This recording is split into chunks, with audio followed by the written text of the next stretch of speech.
तमाम देखने वालों को NCN टीवी के प्रोग्राम रंगे सुखन में शमशान जावेद और रंगे सुखन के मेज़बान फादर इमानुएल नज़ीर मानी की जानब से खुश आमदीद। नाज़रीन, पाक व हिंद में मसीह शोरा व अदब उदबा की एक खासी तादाद है जिन्होंने ग्रांकद खिदमात सर अंजाम दी हैं। ये हकीकत है कि आज उन शोरा व अदब की तख्लीक से मोमनीन रूहानी और जिस्मानी तक़वियत हासिल कर रहे हैं। खुश नसीब हैं वो शख्सियात जिनके लिखे गीत हर चर्च में गाए जाते हैं और बेसाख्ता हर जबान पर उनके गीत गुनगुनाए जाते हैं। यकीनन NCN टीवी की वसासत से आज हमारे मेहमान की रूह को छू जाने वाली बातें हम सब के लिए बाइसे बरकत साबित होंगी। उनके मशहूर कुछ गीतों का मैं जिक्र करता चलूं। जदों रूह नाल हुंदी दुआ, जदों रूह नाल हुंदी दुआ, फिर है कोई पत्थर ना कोई मूरत, छू लिया यसु ने छू लिया। सुबह रोशन के हवालों में बदल देता है यसु, जीवन को उजालों में बदल देता है। यकीनन आप जान चुके होंगे कि आज हमारे मेहमान कौन हैं। जी हाँ, हम ऐसे बहुत सारे गीतों के तख्लीकार जनाब खालिद साहब को खुश आमदीद कहते हैं और हमारी दुआ है कि खुदा उन्हें और जोरे कलम बख्शे और मज़ीद आगे बढ़ूं तो मैं फादर मानी से इस्तदा करता हूं कि वो मकरमी जनाब खालिद इमानुएल से गुफ्तगू का सिलसिला आगे बढ़ाएं। जी फादर जी। जी बहुत शुक्रिया। और नाजरीन जितने लोग हमें सोशल मीडिया पे फॉलो कर रहे हैं, आपको खुश आमदीद कहते हैं। जो हमारा प्रोग्राम है रंगे सुखन और न्यू कासल क्रिश्चियन नेटवर्क, आप सब जानते हैं कि एक ऐसा चैनल है जो कि शुरा, उदबा और दानिशवर जो हैं और जो मसीह सुखनवर हैं उनको प्रमोट करने में एक बहुत बड़ा किरदार अदा कर रहा है। और ये हमारी ख्वाहिश है कि जो हमारे मसीह कौम में जो लिखारी हैं, लिखने वाले हैं, हम उनका तारुफ जो है वो पेश करें और जो इंटरव्यू हम करते हैं उनमें हम थोड़ा सा एनालिसिस पेश करते हैं। और मैं समझता हूँ कि यही एक बड़ी अच्छी एक काविश है जिसको नाजरीन जो है वो बहुत ज्यादा सराहते हैं। तो जैसा सैमसन साहब कह रहे थे कि जो आज के हमारे मेहमान खुसूसी हैं वो हमारे बड़े अच्छे प्यारे दोस्त हैं, खालिद इमानुएल किसी तारुफ के मोहताज नहीं है। वो इस्लामाबाद में रहायश पजीर है, नामवर शायर हैं, अदीब हैं, गीत नगार हैं, दानिशवर हैं और माहिर तलीम हैं। और मैं समझता हूँ कि ये उनकी शख्सियत जो है वो बहुत ही खूबसूरत शख्सियत है। और जहाँ पे उनकी ज़िंदगी की बहुत सारी जहतें हैं, परतें हैं, वहाँ पे खुदा ने उन्हें बहुत ज़्यादा हलीमी और फ़रोतनी भी अता किया है। क्योंकि जब भी उनसे बात होती है तो वो किसी तरह का भी नहीं चाहते कि उनको बड़ा बढ़ा चढ़ा के पेश किया जाए। वो बड़ी हलीमी से काम लेते हैं और मैं समझता हूँ कि ये उनकी बड़ी आजिज़ी है। और हम सब जानते हैं कि जितना हम अपने आप को खुदा के सामने झुकाते हैं, खुदा हमें और फलदार बनाता है और खुदा हमें और बेहतरी की तरफ लेके जाता है। तो जो हमारा प्रोग्राम है रंगे सुखन, उसमें बहुत सारे शुरा और उदबा खालिद इमानुएल साहब से पहले जो है वो तशरीफ ला चुके हैं, जिनमें जो मेन नाम मैं बता देता हूँ। नज़ीर कैसर साहब, बहुत बड़ा नाम, वो हमारे साथ थे और बड़ा मजा है उनसे भी गुफ्तगू करके। जनाब अफजाल फिरदौस साहब, आयरिन फरज साहिबा और उसके अलावा आसनात कमल साहिबा, आरिफ परवेज नकीब, हमीद हेनरी, बहुत अच्छा नाम। तो ये बहुत एक काविश है हमारी। और जो आज का जो प्रोग्राम है ये उसी सिलसिले की एक कड़ी है जिसको हम लेके आगे बढ़ रहे हैं। तो मैं मोहतरम जनाब खालिद इमानुएल को खुशामदीद कहना चाहता हूँ और तो इससे पहले कि हम उनसे बाकायदा बातचीत का आगाज़ करें, मैं उनका मुख्तसर तारुफ़ जो है वो पेश कर देता हूँ। खालिद मैनुअल जो है वो तालीमी काबिलियत उनकी जो है वो एमएससी रियाज़ी मैं समझता हूँ बड़ी बात है, मैथमेटिक्स में एमएससी किया है और फिर बीएड किया उन्होंने और वो पेशे के एतबार से मास्टर ट्रेनर बराए उसातिज़ा हैं। तो वो टीचर्स को ट्रेनिंग देते हैं और पिछले 22 सालों से तदरीस और असातिज़ा की जो तालीम और तरबियत है, उसके साथ वाबस्ता हैं और मैं समझता हूँ कि ये जो उसातिज़ा का शोबा होता है और जो दूसरों को तालीम देने और सिखाने का अमल होता है, ये बहुत एक मुक़द्दस पेशा है और बहुत इसमें ज़िम्मेदारी होती है क्योंकि आप दूसरों की जो करैक्टर बिल्डिंग है वो आप कर रहे हैं और ये दूसरों को बनाना, सँवारना और रोशनी देना जो है ना, ये एक बहुत एक ऐसा अमल है जो वो so we salute Khalid manual साहब के पिछले 22 सालों से वो इस शोबे से मुंसलिक हैं। उनका जो मजमूआ जो है ज़ेर तरतीब मसीही गीत जो है उनका मजमूआ जो है वो हम्द ज़बिये वो अभी ज़ेर तबाह है और खुदा करेगा कि जल्द वो हमारे हाथों में होगा। वो जॉइंट एडिटर हैं महानामा नया तादीब के और ये नया तादीब जो है ये अदबी इस्लाही और रूहानी तालीमात पर मबनी बाज़ाब्ता जरीदा है जो लाहौर और मुल्तान से बियाकुल शाया होता है और खालिद मैनुअल जो हैं उसके जॉइंट सेक्रेटरी हैं। शायरी का सफ़र जो है उन्होंने पिछले 22 सालों से शुरू किया और ये 22 साल जो है हम देखते हैं कि उन्होंने बड़ी मेहनत की है और जितनी हम मेहनत करते हैं उतना ही खुदा हमें और फ़ज़ल अता करता है। वो 2017 से पाकिस्तान क्रिश्चियन राइटर्स गिल्ड जो इस्लामाबाद की ब्रांच है उसके बतौर सदर खिदमत अंजाम दे रहे हैं।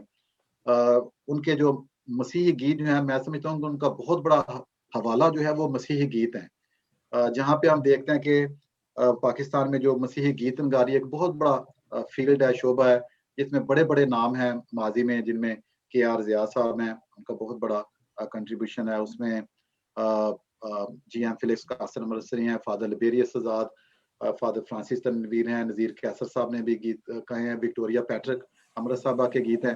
तो ये एक बहुत एक खूबसूरत एक फ़ील्ड है।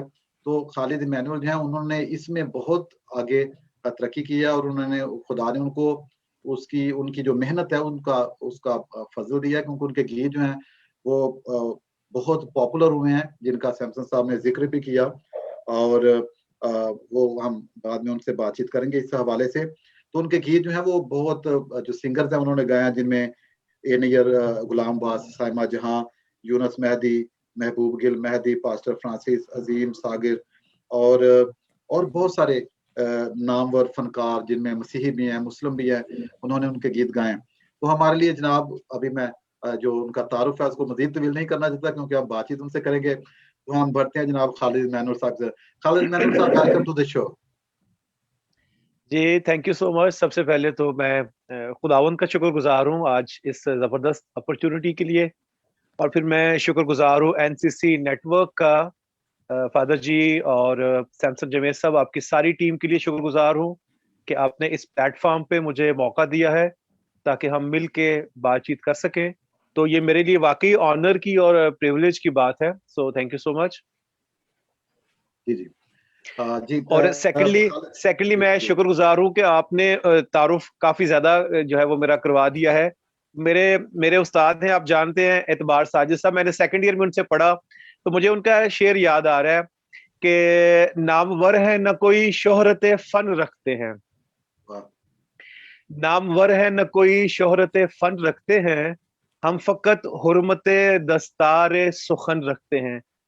तो नामवरी जो है ये तो मैं समझता हूँ नहीं तो, लेकिन ये कि हम कोशिश कर रहे हैं कि जो सुखन की दस्तार है उसकी तौकीर और उसकी हुर्मत जो है वो रहे, और उसके लिए हमने क्या करना है, बस थोड़ी सी कोशिश जो है वो जारी है। जी, तो जी। थैंक यू सो मच आपके इस अपॉर्चुनिटी के लिए और आपके इस तारुफ के लिए और आपकी इस प्यार और ये मोहब्बत। ये असल में ये आपकी मोहब्बत है फादर जी, जो पिछले कई सालों से अब आपके साथ जब से वो लिंक बना है, तो ये आपकी मोहब्बत है। Thank you. जी, मैं थोड़ी सी बात करना चाह रहा हूँ फादर जी, सॉरी। जी, जी। मेरी गाड़ी में जो है इनकी जी जी।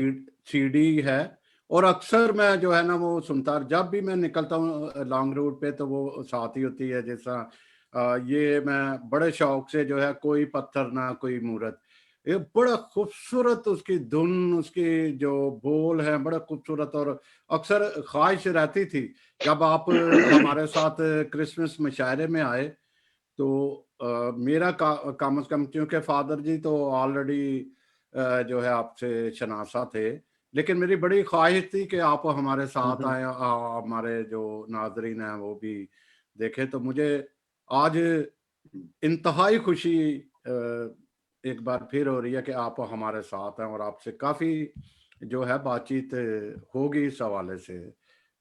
जी जी, thank you so much, thank you.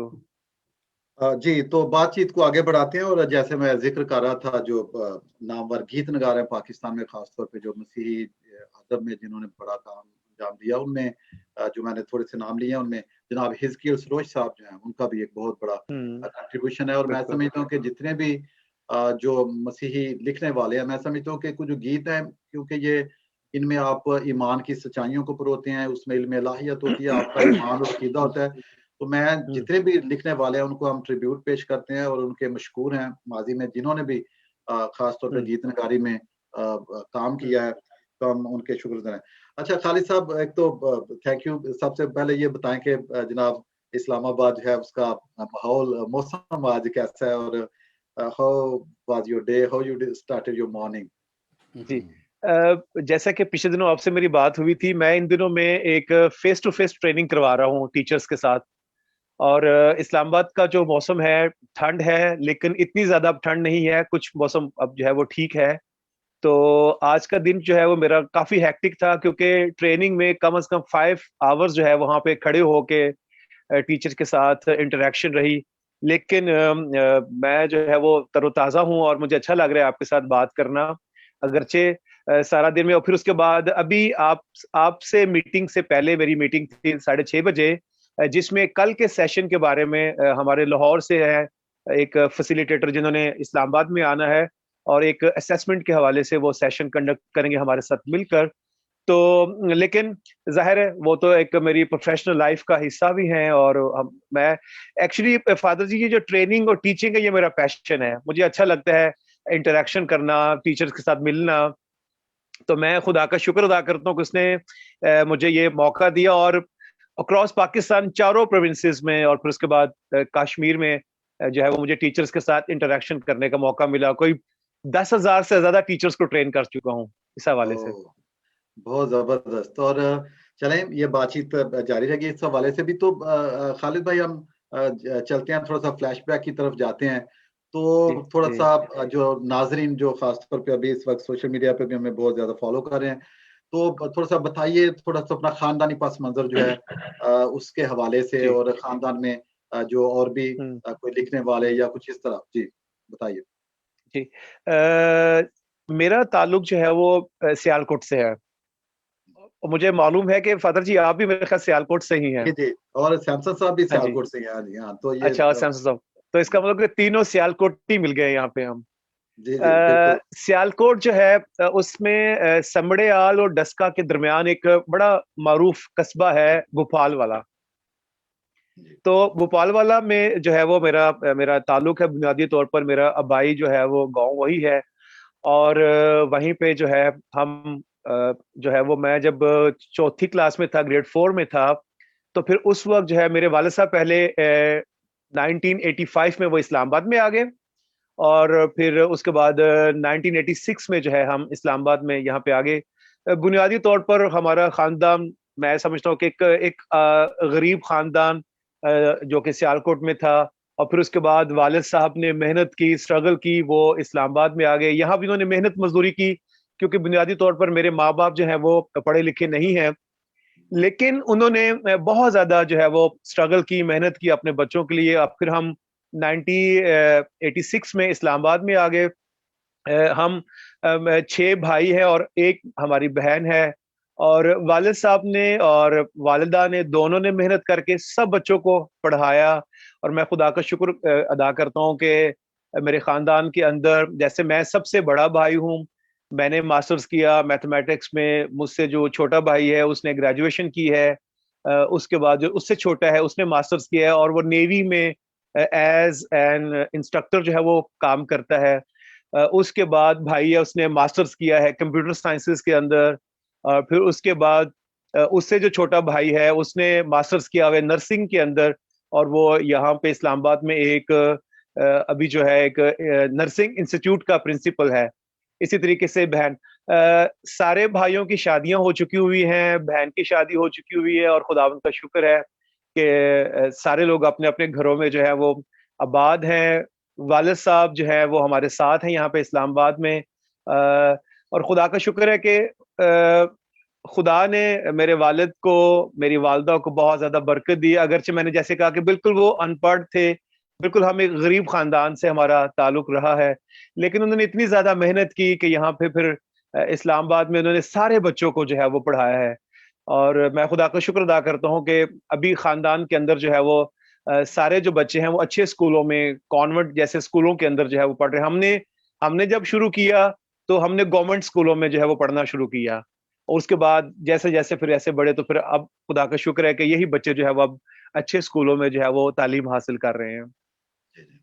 और मैं समझता हूँ कि ये बड़ी अच्छी बात आपने की, क्योंकि मैं समझता हूँ कि जो हमारे वालिदैन हैं, क्योंकि उन्होंने बहुत मेहनत की हम्म। है, और जी जब बिल्कुल। वो अपने बच्चों को भी आगे देखते हैं कामयाब होते हुए, और या हम किसी भी शख्स को कामयाब देखते हैं तो हम समझते हैं कि उसमें वालिदैन की कामयाबी, क्योंकि उन्हीं की मेहनत की वजह से, जो उन्होंने कुर्बानियां दी, और खासतौर पे जब वो बिल्कुल। खुद पढ़े लिखे नहीं हैं, और उन्होंने ख्वाब देखा कि अगर हम नहीं पढ़ सके किसी वजह से, तो हमारी जो औलाद है ये पढ़नी चाहिए। और मैं बिल्कुल। समझता हूँ जैसे आपने जिक्र किया फैमिली में कि बहुत अच्छी तालीम याफ्ता है सारे, तो I think that credit goes to your parents, और खुदा उनको सेहतियाबी दे और लंबी उम्र अता करे, क्योंकि ये थैंक यू। बहुत थैंक यू। जरूरी है जो वालिदैन अपने बच्चों में देखते हैं। अच्छा खालिद साहब, ये थोड़ा सा जिक्र करते हैं कि खासतौर पे आपका जो अदबी सफर है ये कैसे शुरू हुआ, कैसे किताबों की तरफ रसाई हुई, कैसे रुझान हुआ, और जो शेर जो है वो खासतौर पे शेरगोई की तरफ कब माइल हुए? हम्म। अ, मुझे याद आ रहा है कि जब मैं ग्रेड 6 में था यहाँ पे, तो हमारे एक टीचर जो है वो पढ़ाते भी थे हमें, लेकिन बहुत ज्यादा अपनी जो है टीचिंग के दौरान अशार का इस्तेमाल करते थे। और उसमें इलामा इकबाल के, खासतौर पे उनके जो पसंदीदा जो शायर थे वो इलामा इकबाल थे। वो उनके शेर हमें बहुत ज्यादा सुनाते, गालिब के शेर सुनाते। लेकिन उस वक्त हमें जाहिर है इनकी समझ तो ना आती थी, लेकिन एक क्लासरूम के अंदर जो माहौल था, एक बड़ा अदबी सा माहौल वो बनाते थे। हालांकि वो इंग्लिश के टीचर थे और हमें वो इस्लामियात भी पढ़ाते थे, लेकिन उसमें ज्यादातर जो चीजें थी वो अदब के हवाले से बातचीत करते थे। तो मुझे लगता है कि वो एक जो इन्वायरमेंट है और वो जो हमारे सर हैं, और बल्कि मैंने जब कोई 35 साल के बाद अपने उस सर को फोन किया, एक और सर से उनका नंबर लिया कि मुझे फलां सर का नंबर अगर मिल सकता हो। तो जब टीचर डे था तो मैंने जब उनको फोन किया तो मैंने कहा, सर आप हमें फलां क्लास के अंदर ऐसे हमें जो है वो शेर सुनाया करते थे, आपने ये भी शेर सुनाया था और ये भी शेर सुनाया था। वो इतने ज्यादा खुश हुए। अच्छा, आपको अभी तक याद है? और फिर मैंने अपना बताया कि मैं खालिद हूँ, मेरा भाई सादिक था, हम दोनों एक ही क्लास में थे, हम दोनों क्रिश्चियन लड़के थे। तो वो बहुत ज्यादा खुश हुए, और फिर मैंने उन्हें बताया कि सर आपकी वजह से फिर मेरे अंदर ये शायरी का जो है वो शौक आ गया, और मैंने जो है वो पढ़ना शुरू कर दिया। और करते करते 95 में 95 में यहाँ पे इस्लामाबाद में शेरो अदब के नाम से एक इदारा है, तंजीम है, वहां पे तरी मुशायरा होता है। तो वहां पे मैंने जाना शुरू किया, और वहां पे वो तरा मिसरा देते थे, और फिर उसके ऊपर मैंने जो है वो गजल लिख के लेके जाता था।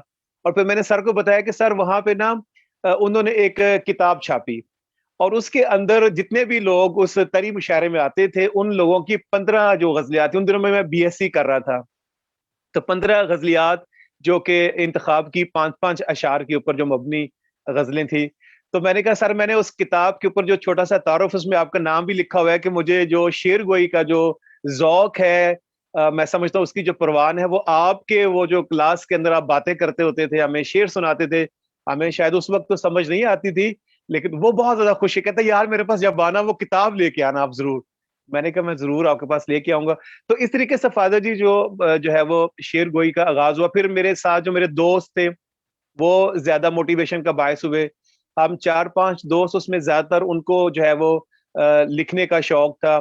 तो बस इस तरीके से समझे कि ये एक दोस्तों की सोहबत और क्लासरूम के अंदर वो जो माहौल था, और फिर उसके बाद ये चीज जो है वो बढ़ती। और फिर खास तौर पे जब से तरी मुशायरों को ज्वाइन करना शुरू कर दिया, और महीने में एक दफा जरूर वहां पे जाते थे, और एक मिसरा मिल जाता और फिर हम लिखते रहते, प्रैक्टिस करते रहते। तो ये जो था इसने फिर आगे जो है मजीद इस चीज को परवान चढ़ाया। जी, जी। अच्छा, हम देखते हैं कि जैसे इंसान सीखना शुरू करता है, ठीक है, उसको थोड़ी-सी आगाही मिलती है कि वो जौहर उसमें है, और इंसान कोशिश करता है, तो फिर एक उस्ताद की रहनुमाई की ज़रूरत होती है। तो देखा गया है कि बहुत दफ़ा उस्ताज़ा जो हैं वो गिला करते हुए नज़र आते हैं कि जो अदब में जो लोग हैं वो मेहनत नहीं उस तरह कर रहे, किताबें नहीं पढ़ रहे, मुताला, मुशाहदा काम है, उसमें आगे नहीं बढ़ रहे। और कहीं-कहीं जो जो शागिर्द हैं उनको ये गिला रहता है कि हमारी मुनासिब जो है रहनुमाई जो है वो उस्ताद नहीं कर रहे। तो इस हवाले से आप क्या कहना चाहेंगे, जो आपका अपना जो तजुर्बा है उसकी बिना पे? हाँ जी। अ, एक तो ये है कि ये जो शेर गोई है या जो शायरी है, आपको पता है ये सीखी तो जा नहीं सकती। और इसमें तो ये खुदादाद सलाहियत है। और जब आप चीज़ों का मुशाहदा करते हैं, चीज़ें आपको मुतासर करती हैं, आप कुछ कहना शुरू करते हो, जब वो कहते हो तो उन जुमलों के अंदर, उन लाइन्स के अंदर एक रिदम आता है। और उसके बाद मैं यहाँ पे इस बात का ज़िक्र करना चाहूँगा कि ज़ाहिर है इसके लिए कोई इदारे तो है नहीं जहाँ पे जाके सीखा जा सके। तो ये एक जो प्लेटफ़ॉर्म था जिसका मैं ज़िक्र कर रहा हूँ, शेरो-अदब वाला, जो कि तरी मुशायरों का है। अब वहाँ पे हमें ये एक ना ये अदब-ओ-अदाब ही सीखने के मिले कि जब भी कोई ग़ज़ल जो है उस मुशायरे में पढ़नी है तो सबसे पहले वहाँ पे असातिज़ा मौजूद थे। मैं ज़रूर उनको एक्नॉलेज करना चाहूँगा, जिनसे हमने इस्लाह ली, जो जिनको हम ज़रूर पहले जाके दिखाते थे, और फिर उसके बाद मुशायरे में वो ग़ज़ल जो है वो पढ़ी जाती थी। जिसमें साबर कास गंजवी साहब हैं, मसरूर जलंधरी साहब हैं, ये 2 तो ऐसे अहबाब हैं जो हमसे बहुत ज़्यादा प्यार करते थे बुजुर्गों में। तो अब क्या हुआ, ये आदत पड़ गई कि जब भी किसी जगह पे जाके कोई ग़ज़ल पढ़नी है, तो इसका मतलब है पहले किसी को चेक करवानी है। तो हमें वो एक माहौल मिल गया। तो बहुत से लोग ऐसे हैं जो कि असल में खुद से अकेले आइसोलेशन के अंदर जो है वो काम कर रहे होते हैं, और वो एक्सप्लोर नहीं करते कि उनके इर्द-गिर्द लोग मौजूद हैं या नहीं हैं। तो फिर यही वजह है कि फिर उन्हें ये शिकवा होता है कि शायद हमें कोई रहनुमाई करने वाला नहीं है। नहीं, लेकिन अब जब हम मुझे याद है इस्लामाबाद में जब मैंने ये करना शुरू किया तो मेरे इर्द-गिर्द कुछ नौजवानों को ये पता चला, वो मेरे पास आए। तो मैंने कहा हाँ, जो कुछ मुझे इसके बारे में इल्म है, मैं जानता हूँ इसके बारे में, जो इसकी टेक्निक्स हैं, मैं बता सकता हूँ, लेकिन ज़ाहिर है जो शायरी है ये तो गॉड गिफ्टेड है। और जब मैंने देखा कि उनके पास ख़यालात हैं, उनके पास तख़य्युल है, उनके मिसरों में एक रिदम है, तो फिर मैंने उनकी जो है वो रहनुमाई की। तो इस तरीके से जो है वो चीज़ें आगे बढ़ सकती हैं। जी, जी। अच्छा, ये बताइए कि ये तो जैसे आपने भी ज़िक्र किया कि ये जो शेरी सलाहियत है, शेर कहने की जो क़ुव्वत है, ये खुदादाद है। तो इसीलिए हम सुनते हैं, कहा जाता है कि या तो शायर होता है या नहीं होता, इसके दरमियान नहीं में होता। नहीं। अच्छा, ये हुँ। बताएँ कि बहुत सारे लोग जो हैं वो पूरी उम्र गुज़ार देते हैं ये सोचने कि मैं शायर हूँ। तो लोग भी उन्हें कहते हैं कि आप नहीं हैं, कोई और काम कर लें, लेकिन वो कहते हैं कि नहीं, हुँ। मैंने प्रूव करना है कि मैं हूँ। तो ये इस हवाले से आप क्या कहेंगे? क्योंकि मैं समझता हूँ कि नस्र जो है वो भी एक बहुत बड़ा मैदान है। अगर हाँ आप जी। शेर ना कह सकें या बात ना बन सके, तो आखिर नस्र का बहुत मैदान है, उसमें अदब की इतनी इसनाफ हैं जिनमें तब-आज़माई की जा हुँ, सकती है, और बहुत सारे लोगों ने हुँ। किया भी इस तरह। तो इस हवाले से आप क्या कहेंगे? फ़ादर जी, एक तो बड़ी सीधी-सीधी सी बात है कि वो जैसे कहते हैं ना कि जो वहम है ना उसका कोई इलाज नहीं, वैसे ही खुशफ़हमी का कोई इलाज नहीं है। तो जब हमें किसी चीज़ के बारे में खुशफ़हमी हो जाए तो इसके जो है मैं समझता हूँ कि शायद कोई रेमेडियल एज़ सच मैं कोई सजेस्ट कर नहीं सकता। और फिर एक और चीज़ है कि जैसी हम चॉइसेस करते हैं वैसी चॉइसेस हमें बनाती हैं, ठीक है? अब ये डिपेंड करता है कि हम क्या चॉइस करते हैं। तो बहुत से दोस्तों से ज़ाहिर है मेरा जो है ऐसे सर्कल में है जहाँ पे म्यूज़िक से रिलेटेड लोग भी हैं, जहाँ पे शायरी से रिलेटेड लोग भी हैं। तो बताते हैं, जैसे कि मैं एक एग्ज़ाम्पल देना चाहता हूँ, मेरे एक दोस्त हैं जो बहुत अच्छे सिंगर हैं।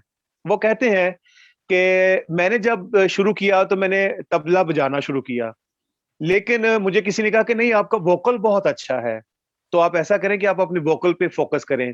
तो कहते हैं कि मैंने क्या किया, फिर मैंने अपने वोकल पे जो है फोकस किया, और आज वो एक बहुत बड़ा एक नाम है हमारी कम्युनिटी का। इसी तरीके से अगर आपको कोई शख्स कहता है कि यार आप, नसर एक बहुत बड़ा मैदान है, आप उसमें आप काम कर सकते हैं, तो जरूर जो है वहां भी तब आजमाई की जा सकती है। तो जरूरी है कि हम देखें कि असल में हम अपने अंदर का जो गिफ्ट है उसको रिकॉग्नाइज करें। देखें कि मेरे पास ज्यादा जो प्रोमिनेंट डोमिनेट जो एरिया है लिखने के हवाले से वो कौन सा है। और अगर खुद फैसला नहीं कर पा रहे तो जरूर अपने किसी सीनियर से, अपने दोस्त से मदद ली जा सकती है। तो जब राहें अच्छी मुतय्यन हो जाएं तो फिर मैं सोचता हूँ कि रास्ते आसान हो जाते हैं और मंजिल मिल जाती है।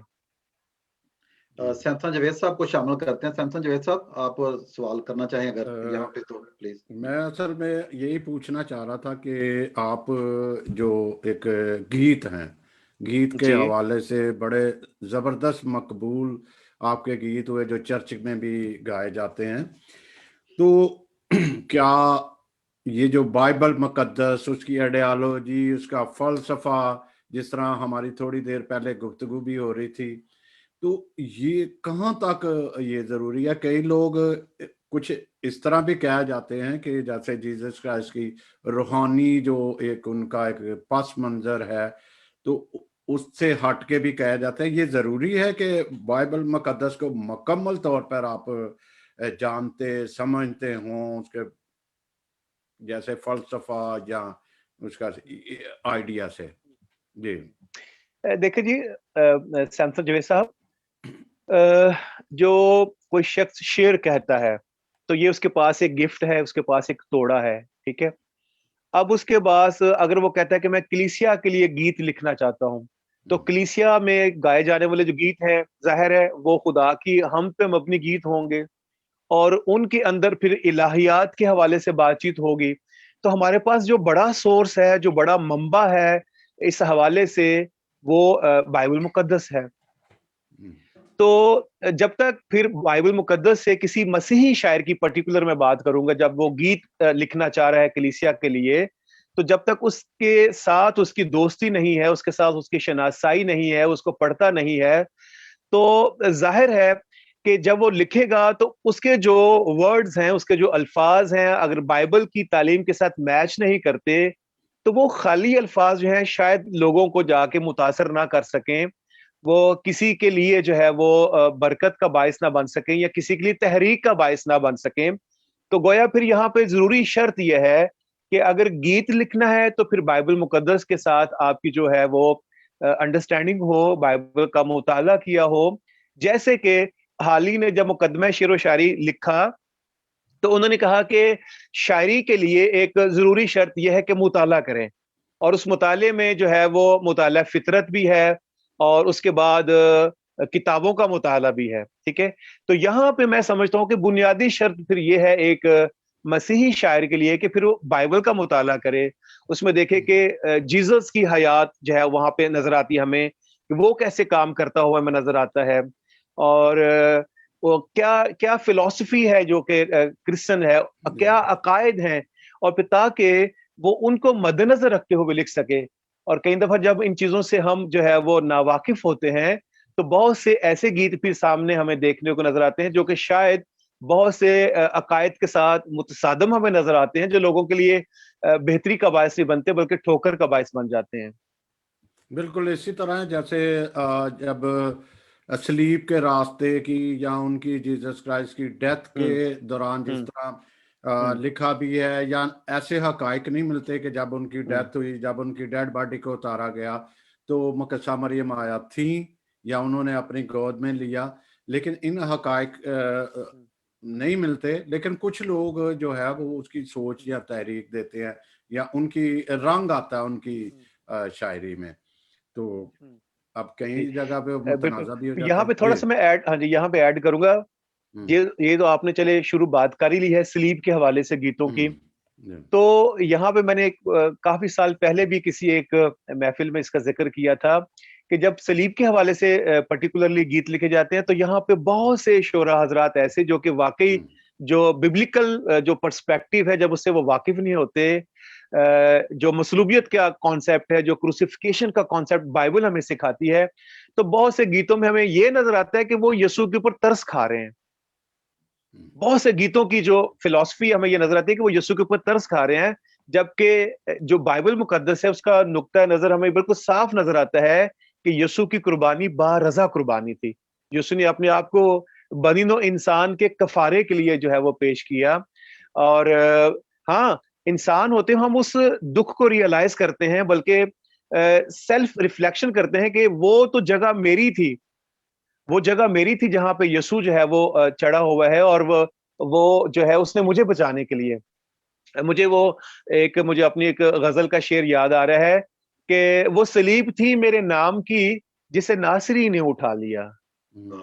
वो सलीब थी मेरे नाम की जिसे नासरी ने उठा लिया, वो सजा थी मेरे गुनाह की जिसे उसने अपना बना लिया। तो लेकिन कई दफा बहुत सी पोइट्री हमें ऐसे नजर आती है, जैसे ऐसे लगता है जैसे हम जीसस के ऊपर जो है वो तरस खा रहे हैं, जबकि उसने तो हमारे ऊपर तरस खा के सलीब का चुनाव किया।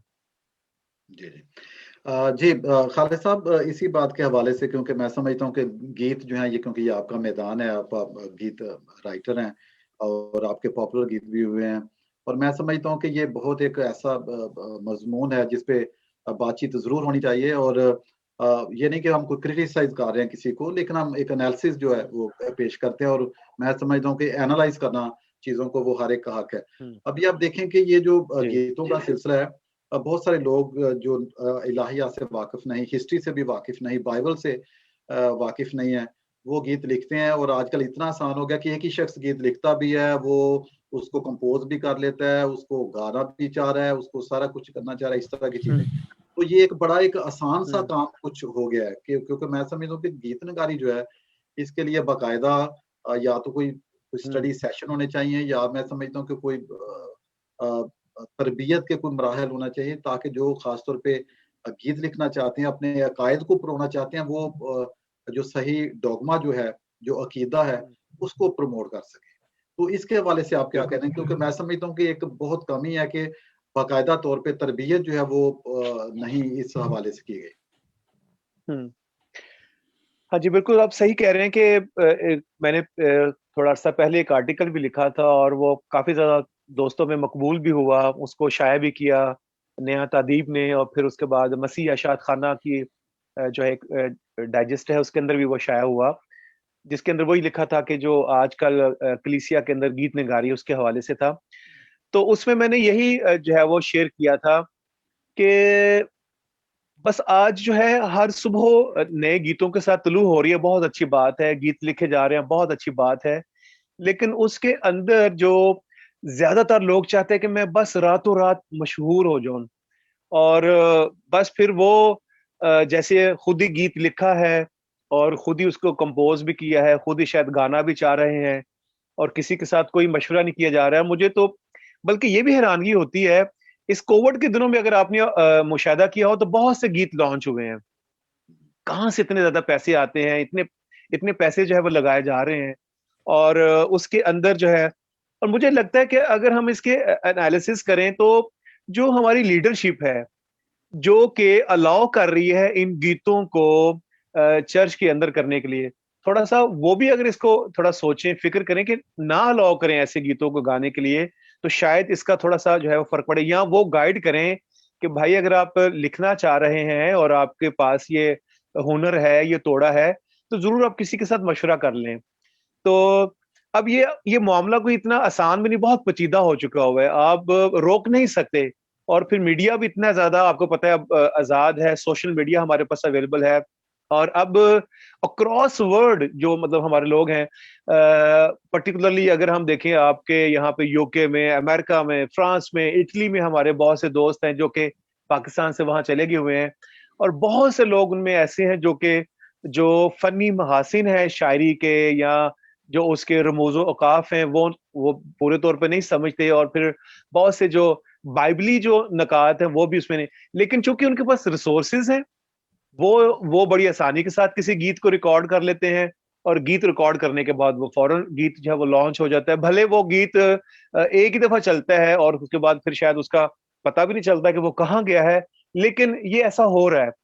अब सोचने की जरूरत इस बात की है कि क्या क्या कोई स्टेप्स लिए जा सकें, किन लोगों को इन्वॉल्व किया जाए, कौन लोग शामिल हो जाएं, ताकि कोई ऐसा एक बोर्ड सा बन जाए जहां पे कुछ गीतों को देखा जा सके और जहां पे रोका जा सके ऐसी चीजों को जो कि ठीक नहीं है, और रिसोर्सेज का मैं सोचता हूँ अच्छा इस्तेमाल हो सके। वही जो इतने गीत लिखे जा रहे हैं जिनका शायद इतना फायदा नहीं, वो किसी पढ़ने वाले बच्चे को दे दिया जाए ताकि उसकी तालीम बेहतर हो सके, तो मैं सोचता हूँ वो एक फायदामंद हो जाएगा। तो ये एक बड़ा पेचीदा सा मसला है।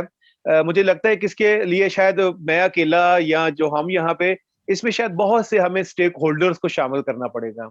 बहुत से जो हमारे क्रिश्चियन लीडर्स हैं, पर्टिकुलरली चर्च से रिलेटेड लीडर्स हैं, उनको शामिल करने की जरूरत होगी। बहुत से जो लिखने वाले लोग हैं जो कि सीरियस वाकई संजीदगी के साथ लिख रहे हैं और जो डेडिकेटेड हैं इस हवाले से, हमें शायद उनको इन्वॉल्व करने की जरूरत होगी। तो ये मेरी चंद एक जो है वो गुजारिशात है जिनको शायद हमें करने की जरूरत होगी। खालिद साहब, ये कोविड के बारे में आपने मेरा ख्याल है किताब लिखा था, शायद किताब के शायद गजल है, उदासियों के हैं मौसम, ये खौफ के बादल। जी जी। वो वो एक, हाँ जी, वो एक था अपना के ये रास्ते ही नहीं मंजिलें बदलता है, वाह। ये रास्ते ही नहीं मंजिलें बदलता है, मेरे मसीह का लहू हालतें बदलता है। और उसके अंदर वो एक शेर था कि उदासियों के हो मौसम या खौफ के बादल, जी। उदासियों के हो मौसम या खौफ के बादल, जिधर जिधर जिधर से जिधर वो से वो गुजरे गुजरे। रुतों को बदलता है। ये तो ये हमारे खूबसूरत। खुदावंद यीशु मसीह का कमाल है कि वो जहां जहां से हम्म, गुजरता है हालतें बदलता जाता है, रुतें बदलता जाता है। अगरचे ये पेंडेमिक का दौर एक बड़ा नाम लोगों के लिए ना उम्मीदी और मायूसी का दौर रहा, लेकिन मैं समझता हूँ कि यहाँ पे जो उम्मीद का दरवाजा है वो यीशु है और वो हमारे लिए खुला है। हम्म। जी जी फादर जी।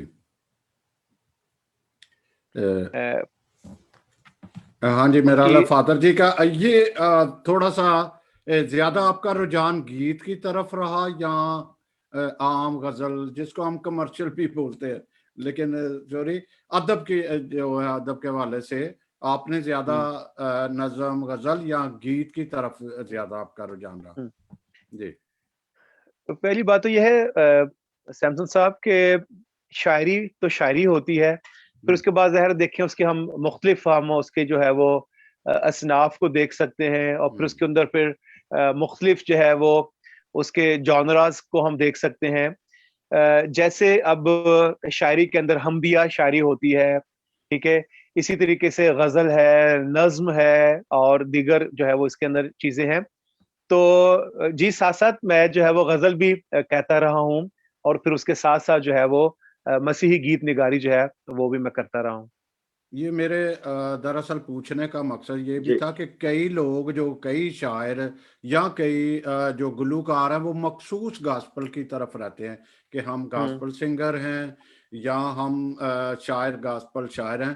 तो क्या ज़रूरी है कि ये साथ दूसरा भी अदब का भी ख्याल किया जाए? मेरे ख्याल से तो है कि आप जब गास्पल सिंगर हो तो आपको सीखने के लिए और सीखने के लिए गजल या क्लासिकल या इस तरह का हम्म। गाना जरूरी है, हम्म। शायरी भी करना जरूरी है। जी आप क्या कहते हैं?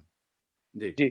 जैसे कि मैं जी पहले भी शेयर कर चुका हूँ कि हम्म, मेरे नजदीक जो है, जो शायरी है हम्म, वो जो है किसी लिखारी के, किसी शायर के जो है वो जज्बात हैं, हम्म, एहसासात हैं, जो चीजों को ऑब्जर्व करता है, जो चीजों को देखता है, जो महसूस करता है, जो उसके ऊपर वारदात होती है वो एक्सप्रेस करता है। तो जो शेर है हम उसको क्यों कैटेगराइज करें कि ये जो है ये रूहानी शेर है और ये जिस्मानी शेर है? शेर तो शेर होता है जिसके अंदर जिंदगी से भरपूर अगर बात है, वो ये डिपेंड करता है कि उसके अंदर कंटेंट क्या है, वो क्या कह रहा है, उसके अंदर मैसेज क्या है। अब अगर आप बहुत से ऐसे जो है वो नगमे सुनते हैं, ऐसे गीत सुनते हैं अगर आप उनके मफहूम के ऊपर गौर करेंगे तो वो आपको बहुत जबरदस्त जो है वो जिंदगी का मैसेज देते हैं। तो मुझे लगता है कि जो गजल है उसके अंदर आपको बहुत से हमारे जिंदगी के मैसेजेस हैं, पैगामात हैं, जो कि हमारे इर्द गिर्द के मुआशरे के अंदर बहुत से मौजुआत हैं, उनके हवाले से जो है वो हमें मिलता है, सीखने को, पढ़ने को मिलता है, जो कि हमारे। तो अब ये है कि जाहिर है अब लोगों ने कई दफा जो है वो कर लिया हुआ अपने आप को बाउंड कि नहीं ये यही काम करेगा।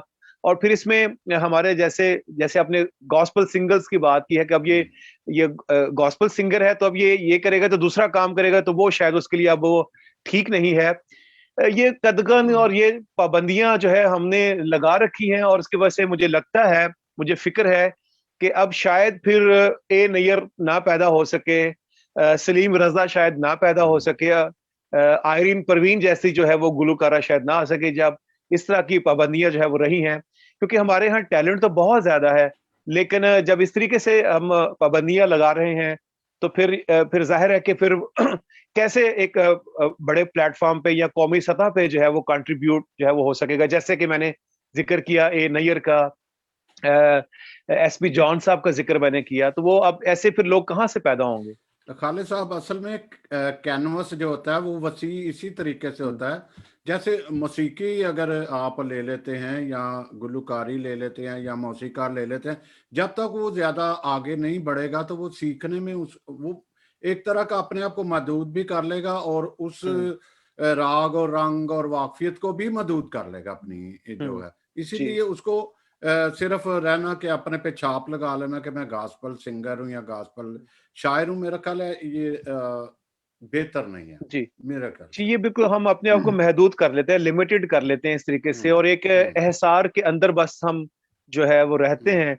और जब तक उस शेल को तोड़ेंगे नहीं, बाहर नहीं निकलेंगे, हम देखेंगे नहीं, तो फिर कैसे जो है वो ताजा हवा हमें छू सकेगी और कैसे जो है वो और मजीद बहुत से काम करने वाले हैं जो हम कर सकेंगे। और अगर हमारे पास ये हुनर है, ये टैलेंट हमें दिया है, तो फिर जाहिर है फिर वो पूरे तौर पे हम नहीं काम कर सकेंगे। जी जी खालिद साहब, क्योंकि बातें भी जो है वो हमारी जारी रहेंगी और मैं समझता हूँ कि नाजरीन जो है वो जो तोड़ा खुदा ने आपको दिया है, उसमें गजल भी है, उसमें नज्म भी है, उसमें गीत भी हैं, और मैं समझता हूँ कि वो भी हमें साथ जो है वो नाजरीन बड़ी खुशी के साथ वो आपका कलाम भी सुनना चाहेंगे। तो it is all up to you now कि आप सबसे पहले क्या शेयर करना चाहते हैं। मैं समझता हूँ कि आप एक गजल, एक नज्म पहले कहें और फिर बाद में गीत जो है वो भी जो हमको कहें। ठीक है। मैं एक गजल के जो है वो, और अभी अब देखिएगा सैमसन साहब, अभी आप बात कर रहे थे, ये जो अशार है, ये वो अशार है जो ये इस पूरे मुआशरे के अंदर आपको चीजें होती हुई नजर आएंगी। और अब आप इसको कैटेगराइज कर लीजिएगा कि ये किस वाले जो है वो जगह पे इसको फिट करना है, लेकिन ये मेरे एहसासात है, ये मेरा मुशाहदा है, ये मैंने देखा है। और कुछ अशार कि दिल में जब सच्ची अकीदत नहीं होती लोगों, दिल में जब सच्ची अकीदत नहीं होती लोगों, रस्म होती है इबादत नहीं होती लोगों, रस्म होती है इबादत नहीं होती लोगों। और कोतवालों से जहां चोर मिले होते हैं, कोतवालों से जहां चोर मिले होते हैं, पहरा लगता है हिफाजत नहीं होती लोगों, पहरा लगता है हिफाजत नहीं होती लोगों। और कत्ल होता है गली कूचों में इंसाफ जहां, कत्ल होता है गली कूचों में इंसाफ जहां, राज होता है रियासत नहीं होती लोगों। और ये शेर देखिएगा कि पेट बन जाए अगर रहनुमाओं का खुदा, पेट बन जाए अगर रहनुमाओं का खुदा, धंधा होता है क़यादत नहीं होती लोगों, धंधा होता है क़यादत नहीं होती लोगों। और ये शेर देखिएगा बिल्कुल हमारे इस जमाने का शेर है, और आपने भी ये मुशाहिदा किया होगा कि खुद नुमाई का नशा ऐसा कि बीमार के साथ, खुद नुमाई का नशा ऐसा कि बीमार के साथ सेल्फी होती है इयादत नहीं होती लोगों, सेल्फी होती है इयादत नहीं होती लोगों। और रूह तक बात उतरती नहीं वायस की जहां, रूह तक बात उतरती नहीं वायस की, जहां शोर होता है खिताबत नहीं होती लोगों। और ये भी आपके सामने की बात है कि सनसनी खेजी उछाले है खबर की हुर्मत। चूंकि सैमसन साहब आपका चूंकि इसके साथ ताल्लुक है, खबर के साथ है, तो सनसनी खेजी उछाले है खबर की हुर्मत, खौफ होता है सहाफत नहीं होती लोगों। तो आप ये देख सकते हैं कि ये वो तमाम मौजुआत हैं जो कि हमारे इर्द गिर्द बिखरे पड़े हैं। तो बस यहीं से ये गजल कशीद हुई है और आपके सामने मैंने ये शेयर कर दी है। अच्छा खालिद साहब, ये भी कहा जाता है कि जो मौजूदा दौर में कहीं पे जो मज़ामीन हैं जो शायरी में इस्तेमाल हो रहे हैं, या तो वो रिपीट किए जा रहे हैं या उसमें कमी आ गई है।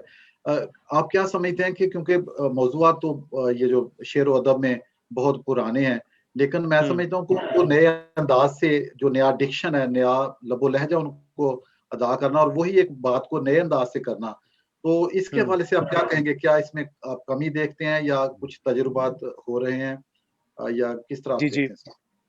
हाँ जी, बिल्कुल बिल्कुल। देखिए जी, जो पूरी कायनात है, वो खूबसूरत कायनात है, उसको तख्लीक करने वाला बहुत बड़ा है, और मैं समझता हूँ सबसे बड़ा शायर तो वही है, और ये कायनात उसकी शायरी ही है। ये सारी जो कायनात है जो कि खूबसूरतियों से भरी हुई है, तो मौज़ूआत तो बेतहाशा हैं, बिखरे हुए बेतहाशा हैं। और जाहिर है जैसे जैसे आप चीजों को देखते हैं, वो मुझे सैफुद्दीन सैफ साहब का शेर याद आ रहा है फादर जी, जी कि जी। सैफ अंदाज़े बयां रंग बदल देता है, वरना दुनिया में कोई बात नई बात नहीं। बात नहीं, वाह तो वाह। अगरचे अगरचे अगरचे बातें वही हैं, लेकिन उन बातों के करने का सलीका फर्क है। अब उन्हीं को फर्क अल्फाज के साथ, फर्क जो है अंदाज के साथ जो है वो कहते हैं। हमारे इर्द गिर्द बहुत से दोस्त हैं जो कि ऐसा कर रहे हैं, बड़े हमारे नामवर लोग हैं। नजीर कैसर साहब एक बहुत बड़ा हमारा जो है वो हवाला है, मोतबर हवाला है।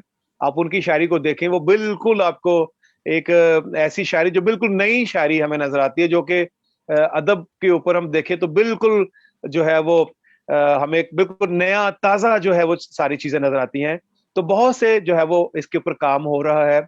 तो ये तो लिखने वाले के ऊपर है कि वो देखे अपने इर्द गिर्द के जो मौजुआत हैं वो बहुत ज्यादा हैं, और फिर उसके बाद उसके इबलाग के लिए आप चीजों के दरमियान नए नए अल्फाज का रिश्ता और चीजों की अलामतों को इस्तेमाल करके आप उसको बयान कर सकते हैं।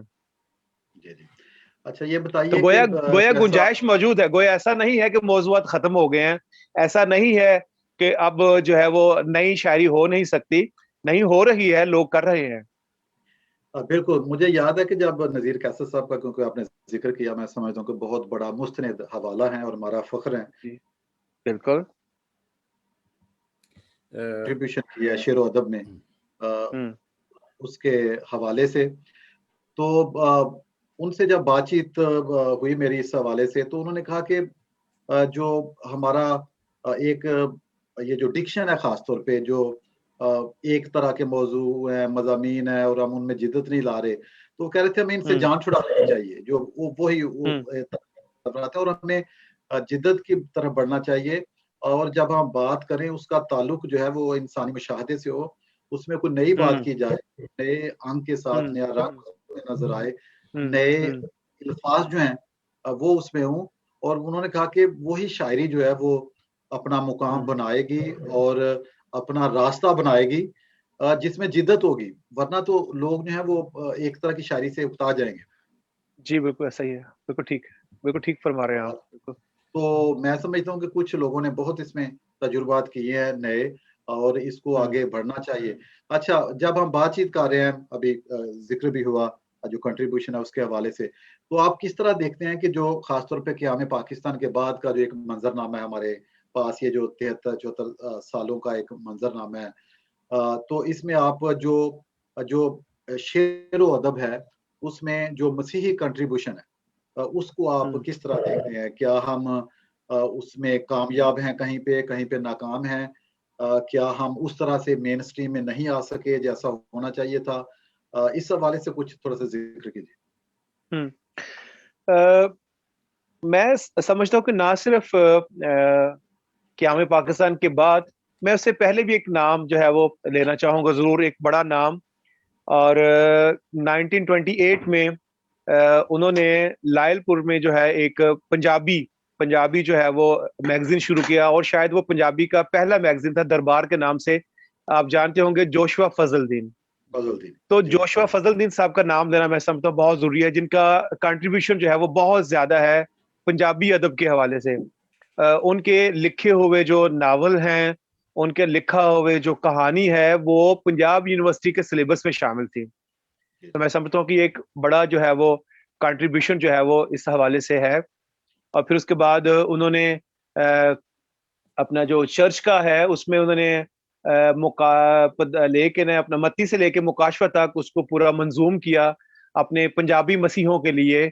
और इस तरीके से जब हम फिर क़याम पाकिस्तान के बाद आते हैं, तो बड़े नाम अगर हम लेना चाहें तो उसमें एक बड़ा कंट्रीब्यूशन जैसे जनाब नज़ीर कैसर साहब का आता है, डॉक्टर कमल फिरोज साहब है, मुनव्वर अजीज साहब है।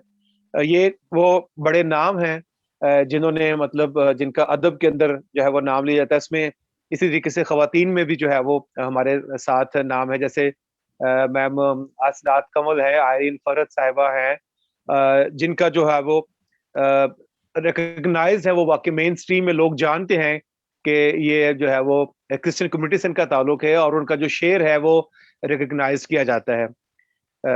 तो मैं समझता हूँ कि ये जो है वो हमारे लिए बड़े ऑनर की बात है, फ़ख्र की बात है। नौजवानों में देखा जाए तो शहबाज चौहान जो हैं, आप देखिए मज़ार नगारी में वो मुल्क पाकिस्तान में जो कोई भी जो त्योहार है ईद के हवाले से, तो वो उसके अंदर वो मौजूद होते हैं। तो मैं समझता हूँ ये भी हमारी कम्युनिटी की नुमाइंदगी है और एक ज़बरदस्त कंट्रीब्यूशन है। इसके अलावा बेतहाशा ऐसे दोस्त हैं जो कि मुख्तलिफ हवालों से काम कर रहे हैं, लेकिन ज़ाहिर है कि वो कई दफ़ा कई चीज़ें उसमें आ जाती हैं, कई फैक्टर्स उसमें आ जाते हैं कि वो पूरे तौर पर कई दफ़ा जो है वो पता नहीं चल रहा होता। लेकिन ये है कि मैं समझता हूँ कि एक एक अच्छा बड़ा कंट्रीब्यूशन जो है उर्दू अदब के अंदर है। ये मोतबर हवाले हैं। और भी ज़ाहिर इसके ऊपर काम करने की ज़रूरत है। ये तो चंद है जिनको हमने गिन लिया है, लेकिन अभी बहुत ज़्यादा जो है वो मैं समझता हूँ कि लोग हैं जिन्हें शायद सामने आने की ज़रूरत है। तो मैं आपकी एप्रिशिएट करना चाहता हूँ कि आपके प्लेटफ़ॉर्म से कम ये तो पता चल रहा है कि कौन-कौन से लोग हैं जो कि अदब पे काम कर रहे हैं, लिख रहे हैं। तो इस हवाले से वो चेहरे जो है वो लोगों के सामने आ रहे हैं। तो मैं समझता हूँ कि मैं आपको इस हवाले से एप्रिशिएट करता हूँ। जी, बहुत शुक्रिया। और अब क्योंकि हमारी अ, जो ख़्वाहिश है, वो यही है कि ये जो सिलसिला है जो है ख़ास तौर पे जब हम कहते हैं मेन स्ट्रीम जो शायरी है या जो शुरा कराम है, तो मैं समझता हूँ कि बड़ी हौसला अफ़ज़ा बात है कि जो लोग इसमें मेहनत कर रहे हैं। और जैसा आपने ज़िक्र किया कि और भी लोगों को आना चाहिए, ख़ास तौर जी। पे जो मसीही ख़वातीन शायरात हैं, उनको वो बहुत कम तादाद है। तो वो उन्हें कुछ हौसला अफ़ज़ाई करनी चाहिए ताकि वो भी आगे आएँ और इस सिलसिले को जो है वो मज़ीद आगे बिल्कुल, बढ़ना चाहिए। बिल्कुल। और फ़ादर जी, एक और एक बड़ा अहम नाम मुझे जो है वो मैं स्किप कर रहा था, डॉक्टर अफ़ज़ाल फ़िरदौस साहब का, जो कि एक मैं समझता हूँ एक बड़ा नाम है, एक बड़ा मोतबर हवाला है उर्दू अदब के अंदर। और मैं ज़रूर जो है उनके काम को भी एक्नॉलेज करता हूँ कि वो भी हमारे लिए काबिल फ़ख्र हैं, और उनका जो काम है उर्दू अदब के अंदर जो है वो माना जाता है। जी खालिद साहब, चूँकि जी, जी। अब वक़्त भी थोड़ा तेज़ी से आगे बढ़ रहा है, तो जी, जी, जनाब। आपके जो गीत हैं जो छूने वाले, जो रूह को छूने वाले, थोड़ा-सा उनका ज़िक्र करते जाएँ, क्योंकि नाज़रीन वो भी सुनना चाहेंगे कि आज बड़ी शख्सियत एक हमारे सामने, हमारे दरमियान में मौजूद है, तो कुछ जी। उनको भी पेश कीजिएगा जो आपके फ़ेमस गीत हैं आपके इधर। जी। और अ, ख़ास तौर पे यहाँ पे खालिद साहब मैं ये ज़िक्र करूँगा कि ये जो गीत क्योंकि बहुत फ़ेमस हुए हैं, तो हुँ, इनके हवाले से जो आपकी यादें हैं हाँ, कि कैसे वो उतरे और क्या माहौल था और वो किस तरह आगे यस। हुँ। वो बढ़े और फ़ेमस, तो उस हवाले से भी कुछ वो याददाश्त हो जी। तो। अ, एक चीज़ तो मैं ये बताऊँगा कि जैसे "जदों रूह नाल होवे दुआ ते मौजज़े होंदे ने।" ये अब ये गीत एक ऐसा गीत है जो कि ज़ुबान ज़द-ए-आम हुआ, और मैं खुदावंद का शुक्र अदा करता हूँ कि बहुत से लोगों के लिए तक़वियत का बाइस बना। लोगों ने इसको सुना, आज भी सुना जाता है बहुत ज़्यादा। और फिर इस पैटर्न के बहुत से लोगों ने गीत लिखना शुरू कर दिए, लिखे भी जा रहे हैं। लेकिन जाहिर है ये गीत आज भी बहुत ज्यादा लोगों में जो है वो पसंद किया जाता है। कई लोगों से मेरी बात होती है, मुलाकात होती है। मैं एक दफा एक हॉस्पिटल में गया, तो वहां पे एक खातून जो है वो मिली, उनके साथ बातचीत हुई। तो वो कहती है कि मैं जो है ये गीत सुनती हूँ तो मुझे बहुत ज्यादा मुझे तकवीयत मिलती है। तो मैंने उन्हें बताया कि आपको ये जान के हो सकता है ये खुशी हो कि ये गीत मैंने लिखा है जो आपके सामने मैं खड़ा हूँ। तो वो बहुत ज्यादा, उन्होंने मुझे चूमा, मुझे प्यार किया, अच्छा ये आपने लिखा है। तो जब लिखा था उस वक्त, जब ये ख्याल मुझे मिला, तो मेरे ये ख्याल में नहीं था कि ये इतना ज्यादा जो है वो लोगों में चला जाएगा। लेकिन मैंने लिखा ज़ाहिर है रूटीन में जैसे मैं लिख रहा था, और यूनुस मैजिद साहब ने उसको कंपोज किया और फिर उसको जो है वो गाया। तो बस ये खुदावंद के, मैं सोचता हूँ कि ये उसकी करम नवाजी है कि वो गीत ये फिर मेरा ख्याल है तमीना तारिक ने शायद गाया होगा। तहमीना हाँ तारिक ने हाँ उसको जी, हाँ जी गाया जी, जी। बिल्कुल। एक और और दो जी तीन ने गाया फिर उसके बाद। जी जी, फ्रांसिस फ्रोज हैं, पास्टर जी, फ्रांसिस फ्रोज हाँ हैं, जी, हाँ उन्होंने जी। गाया। हाँ जी। हाँ, लेकिन हाँ, तहमीना तारिक जो है वो, उसको उनको ज्यादा जो है इसके अंदर जो है वो शोहरत मिल गई। ये गालबन 4 और 5 6 7 साल की बात है, बहुत ज्यादा मकबूल हुआ था। जी जी बिल्कुल, हाँ जी बिल्कुल, जी जी। बिल्कुल हाँ और जी उसके बिल्कुल, अलावा जो दूसरा गीत है, कोई पत्थर ना कोई मूरत है, क्योंकि वो भी हाँ काफी जी, पॉपुलर जिंदा हुआ। यीशु मेरी हाँ जी जरूरत है। तो हम्म, ये गीत भी जो इसी तरीके से हाँ जी लिखा, और इसको मैरियन सिस्टर्स ने इसको गाया है। हम्म, और मैरी जो कि है, तो वो भी खुदा ने, ये मैं समझता हूँ कि ये खुदा की है, अता है, और उसी की तरफ से ये लफ्ज मिलते हैं। और वो गीत फिर जाके जब वो बने, अच्छी कॉम्पोजिशन, जनाब उस्ताद यूनुस मैजिद साहब मेरे बड़े अच्छे दोस्त हैं, और उनकी हमेशा हौसला अफजाई रहती है। और उन्होंने उसको कंपोज किया, उसके बाद हमारे चर्च में वो हम इसको गीत को गाते थे। तो उसके बाद फिर जो है वो मैरी मकसूद ने इसको गाया, और फिर मैं खुदा का शुक्र अदा करता हूँ कि ये भी बहुत ज्यादा मकबूल हुआ, और अक्रॉस वर्ल्ड जो है वो सुना जाता है। और इसी तरीके से एक और गीत है, नासरी के सिवा मैं तो कुछ भी नहीं। हम्म, और ये गीत भी बहुत ज्यादा पॉपुलर हुआ, और इंडिया के अंदर खास तौर पे मैंने देखा कि बहुत से लोगों ने इस गीत के फिर कवर बन किए हैं। और बहुत सी जो पंजाब की कलीसियाएं हैं खास तौर पर, वहां पे मैं इसको सुनता हूँ। तो मैं इन सारी चीजों के लिए खुदा के नाम को जलाल देता हूँ कि ये उसी का काम है, और उसी ने ये वर्ड मुझे दिए। उस वक्त सोचा भी नहीं था कि इतने ज्यादा ये गीत जो है वो पॉपुलर हो जाएंगे। लेकिन ये तो मेरे अंदर जो एक उसने ईमान रखा, और जो मैंने सीखा, अपने मेंटोर से सीखा मैंने, और पर्टिकुलरली फजल के हवाले से, कि उसका जो फजल है ये हमें उस इस काबिल बनाते हैं। हम किसी हवाले से कोई क्रेडिट ले नहीं सकते कि ये मैंने, मेरी बड़ी राइटिंग बहुत अच्छी है, मैं बड़ा स्किलफुल था, मुझे बड़ा ये आता था, नहीं। कोई ये है ही नहीं, इसके अंदर इस तरह की कोई चीज नहीं है। बस वर्ड मिल गए हैं, उसको लिखा गया, उसको कंपोज हुआ, और वो बहुत ज्यादा खुदा ने जो है वो ये ये उसका फजल है कि वो फिर लोगों में पॉपुलर हो गया, और लोगों के लिए वो तकवीत का बायस हुआ। लेकिन इसके पीछे रीजन जो एक बड़ी है इन गीतों के अंदर, अगर आप देखेंगे तो मेरी चर्च के साथ जो एफिलिएशन है, मेरे मेंटोर हैं जो कि स्पिरिचुअल मेंटोर है, उनके साथ मेरा ताल्लुक है।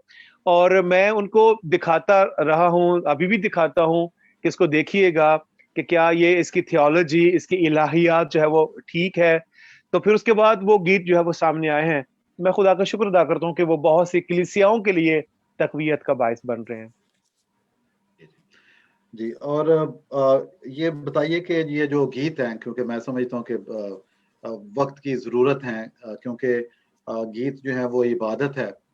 मुकद्दस अगस्टीन है, वो कहते हैं कि एक बार गीत गाना 2 बार इबादत करने के बराबर है। वाह तो वाह आप वाह। देखें कि जब हम रूह के साथ और सच्चाई के साथ गीत गाते हैं, हम्म और मैं समझता हूँ कि ये बहुत एक टीम वर्क होता है, क्योंकि आप देखें शायर जो है वो लिखता है, लफ्ज़ जो होते हैं, लेकिन अगर उनको मुनासिब कंपोज़िशन ना मिले, वो हम्म और सिंगर जो है जिसने गाना होता है, हम्म तो मैं हम्म समझता हूँ कि ये खुदा का फ़ज़ल जो है वो काम कर रहा होता है, जब आप सच्चाई के साथ और रूह के साथ कुछ तहरीर करते हैं, लिखते हैं। और मैं समझता हूँ कि ये जो हमारे लिखने वाले हैं, उनको इसी तरह मेहनत करनी चाहिए।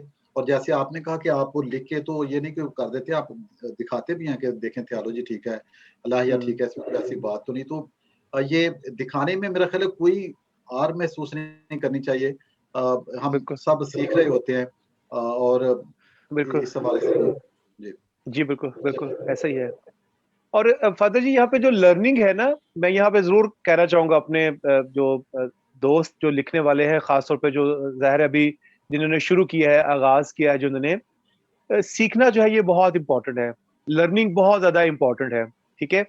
और कई दफा मुझे ना, चूंकि मेरा एजुकेशन के साथ भी ताल्लुक है, बहुत सी ट्रेनिंग को कंडक्ट करता हूँ, टीचर्स के साथ इंटरेक्शन कर रहा होता हूँ।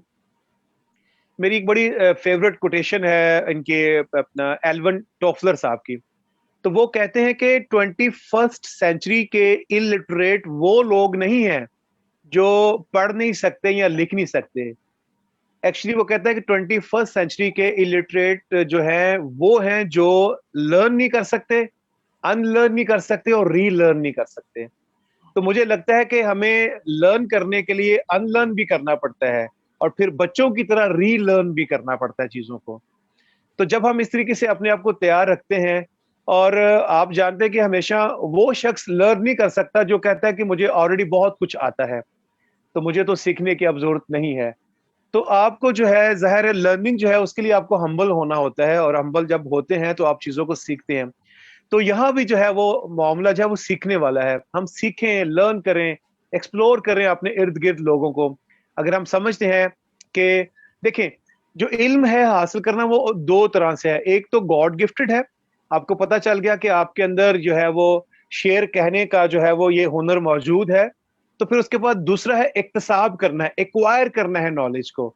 तो इक्तसाब करने के लिए फिर आपको एक मेंटोर की जरूरत है, एक कोच की जरूरत है, एक उस्ताद की जरूरत है। तो आप जरूर उसके पास जाएं ताकि आपकी जो चीजें हैं वो बेहतर हो सके, रिफाइन हो सकें और अच्छी हालत में लोगों के सामने प्रेजेंट हो सकें। खालिद साहब, एक मैं भी पूछना चाहूँगा कि जैसे हबीब जालिब, इल्लामा इकबाल, जिनका एक बेदारी में नाम बड़ा लिया जाता है, इनकलाबी शायर, जैसे अहमद फराज भी किसी हद तक गए हैं। तो हमारी कम्युनिटी में बहुत कम ऐसे शायर नज़र आते हैं जिन्होंने कम्युनिटी को बेदार करने के लिए कुछ लिखा। ऐसी कोई वजह या अमन पसंद है शायद? नहीं, ये तो अमन पसंद तो है, ये तो हकीकत है। खैर यस यस जी, यस, हम अमन अमन पसंद हैं, ये तो हकीकत है। पर वो जरूरत लेकिन नहीं, जरूरत भी तो है लेकिन कुछ। हाँ, मैं जी आपके गोशगुजार करना चाहूंगा। एक बड़ा जी नाम गुजरा है, लेकिन यह है कि जाहिर है हमारी नौजवान नस्ल को अब इतना ज्यादा मालूम नहीं है। जॉन शरर साहब की अगर जी शायरी को देखें, उनके कोई जी जी जी, तकरीबन 7-8 मजमूए हैं। तो बिल्कुल। उन 7-8 मजमुओं के अंदर उनकी ज्यादातर हमें मज़ाहमती शायरी मिलती है, और वो खैर चूंकि पर्टिकुलरली कलीसिया के हवाले से, हाँ जी, कलीसिया चर्च में का ज्यादा रिफॉर्म्स के वो है। हवाले से जी हमें जी। उस शायरी के अंदर जो है वो ज्यादा मैसेजेस मिलते हैं। हम्म। तो इस हवाले से है वो। जी जी नहीं, ये क्या अच्छा जरूरत नहीं है कुछ नए आने की, या इस तरह शायरी करें कुछ? जी जी, बिल्कुल बिल्कुल जरूर। ये असल में डिपेंड करता है किसी भी शायर या लिखारी के ऊपर कि उसकी तबीयत जो है वो किस हवाले से है। जैसे अब आपने हबीब जालिब साहब की बात की, तो हम्म उनकी तबीयत के अंदर कि वो, उनका मज़ाहमती अदब है। उन्होंने मुआशरे के अंदर जब नाहमवारियों को देखा तो उन्होंने उस तरीके से उनको जो है वो बयान किया है। इसी तरीके से फैज साहब है, उन्होंने अपने लिहाज से चीजों को जो है वो बयान किया है। तो ये डिपेंड करता है कि जो कोई लिखने वाला है वो किस तरीके से चीजों को देखता है, और फिर कैसे। अब नजीर कैसर साहब की जब शायरी को देखते हैं तो वहां पे शायरी के अंदर उन्होंने फर्क अंदाज से जो है वो चीजों को हाईलाइट किया है। वहां पे हमें एक और अंदाज से जो है वो शेर नजर आता है। वहां भी ऐसा नहीं है, वहां भी मुआशरे की अक्कासी होती है, वहां भी हमारे इर्द गिर्द क्या चीजें हो रही हैं वहां भी उनको बयान किया है। तो ये अब डिपेंड करता है कि शायर जो है वो किस अंदाज में लिखता है, वो उसका चुनाव है, उसका इंतखाब है। असल जी में तो एक जरूर जरूर आवाज उठाने वाले लोगों आर्टिक की जरूरत है। हाँ, हाँ जी। आर्टिकल, एक आर्टिकल है, वो पढ़ने में कितनी देर लगाएगा? और कूजे में दरिया, शायरी तो हम्म ऐसे ही है ना, जैसे कूजे में दरिया बंद करने का। और शायरी तो हम्म एकदम दिल के अंदर जो है जी वो उतर जाती है। और इतने हम्म मसाइल, हम्म इतने जितने को इस वक्त आ रहे हैं, तो हाँ जी। मेरा ख्याल है, हम्म मैं तो यही कहूंगा तो कि हम्म वो कुछ अ, शायरी इस तरफ करनी चाहिए शायरों को। जी जी जी जी। सैमसन साहब, ये इसके कुछ लिए कुछ थोड़ा सा ना, नाम हैं। जी हाँ जी जी हाँ जी जी खालिद जी साहब। जी, मैं जी कह रहा फादर था जी, कि कुछ इसमें मैं कह नाम रहा है हूँ। जैसे आरिफ परवेज नकीब साहब हैं, वो मज़ाहमत हाँ बिल्कुल जी, कर रहे हैं, वो ठीक थोड़ा सा है। मज़ाहमती अदब मुझके नजर आता है, बिल्कुल हमें बिल्कुल। जी जी। और फादर फ्रांसिस तनवीर जो है उनकी भी शायरी में ये हम्म। मज़ाहमती अदब जो है वो उसकी छाप सुनाई हम्म। देती है। तो और भी लोग हैं जी। खालिद साहब कहिए जो आप कहना चाह रहे थे।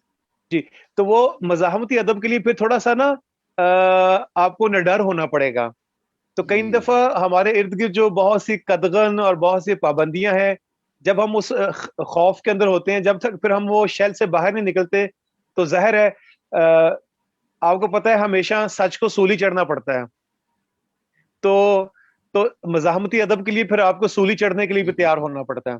तो शायद बिल्कुल यही वजह बिल्कुल। है कि फिर लोग शायद सच देखते तो है लेकिन सच कहते नहीं है। सच कहने के लिए फिर ज़ाहिर है भी हौसला चाहिए, तो वो हौसला कई दफा नहीं कर पाते। जी, जी। खालिद साहब, एक तो ये बताइए कि जैसे हम देखते हैं कि फ़ेसबुक जो सोशल मीडिया है, इसका बड़ा चर्चा है, देखें एक इसके बड़े फ़वाइद भी हैं और इस तरह। लेकिन आपको हम्म। क्या लगता है कि ये जो फ़ेसबुक पे जो शायरी की भरमार है, इसने कहीं पे अदब को बहुत नुकसान पहुँचाया? क्योंकि कोई भी जो शख्स लिखता है वो बहुत सारे लोग जो उसको समझ नहीं रहे होते कि शायरी, आप देखिए एक आम इब्लाग नहीं है, उसमें एक मैसेज जो है। और फिर जब आप शेरी अरूज़ की बात होती है, क्योंकि आप उसपे भी आपकी दस्तरस है अरूज़ पे, तो बहुत सारे लोग वाह-वाह तो करते जाएँगे, लेकिन वो जो चीज़ है वो उसको जो शेरी तकाज़े हैं उनको पूरा कर रही है।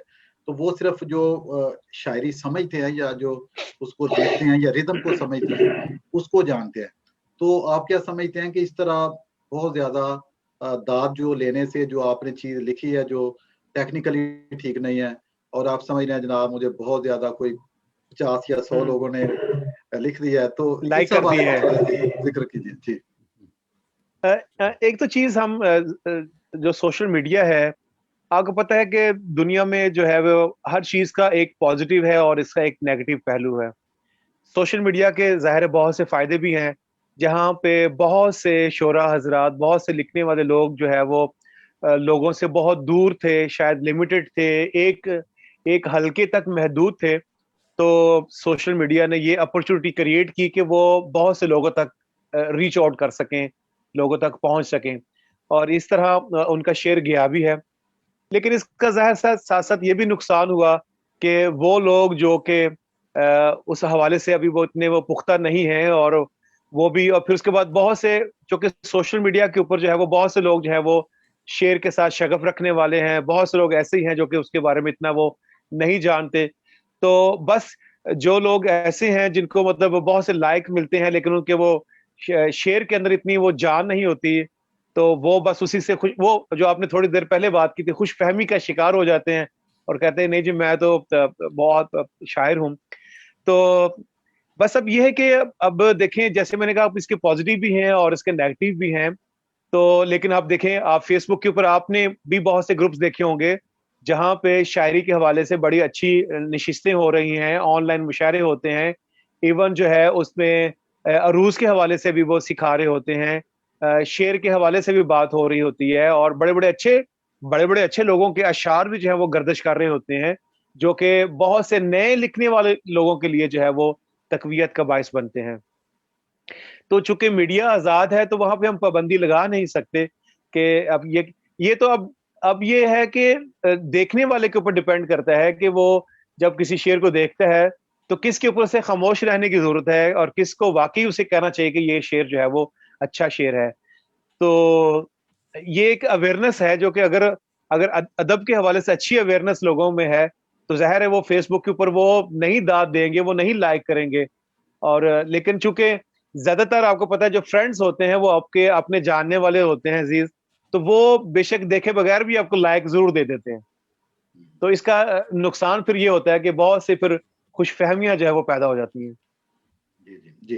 जी खालिद साहब, अभी हम चाहेंगे कि आप अपना कलाम जो है वो पेश करें, क्योंकि हम कलाम आपका ज़्यादा नहीं सुन सके, तो क्योंकि प्रोग्राम जो है वो इख्तिताम की तरफ बढ़ रहा है।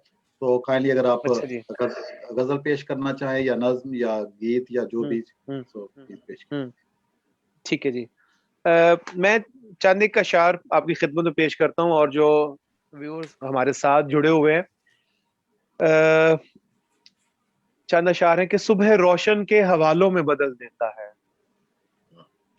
सुबह रोशन के हवालों में बदल देता है, यीशु जीवन को उजालों में बदल देता है।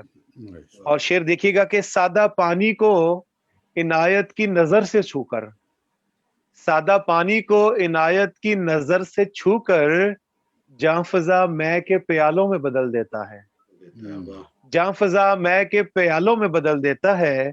और शेर देखिएगा कि एक गडरिये को शहनशाह बनाने वाला, एक गडरिये को शहनशाह बनाने वाला अदना लोगों को मिसालों में बदल देता है, अदना लोगों को मिसालों में बदल देता है। और नूरे कामिल का करम है कि सया रातों को, नूरे कामिल का करम है कि सया रातों को अपनी तनवीर के हालों में बदल देता है। और धूप मारे हुए पेड़ों को मसीहा मेरा, धूप मारे हुए पेड़ों को मसीहा मेरा अपने खुशनूद हवालों में बदल देता है। और मौत का हुक्म मिटा के मेरी पेशानी से, मौत का हुक्म मिटा के मेरी पेशानी से जिंदगी जिंदा ख्यालों में बदल देता है, जिंदगी जिंदा ख्यालों में बदल देता है, सुबह रोशन के हवालों में बदल देता है, यीशु जीवन को उजालों में बदल देता है। खूबसूरत खूबसूरत जी बहुत शुक्रिया, जबरदस्त। Thank you. कुछ और पेश कीजिए आज जी। अच्छा जी,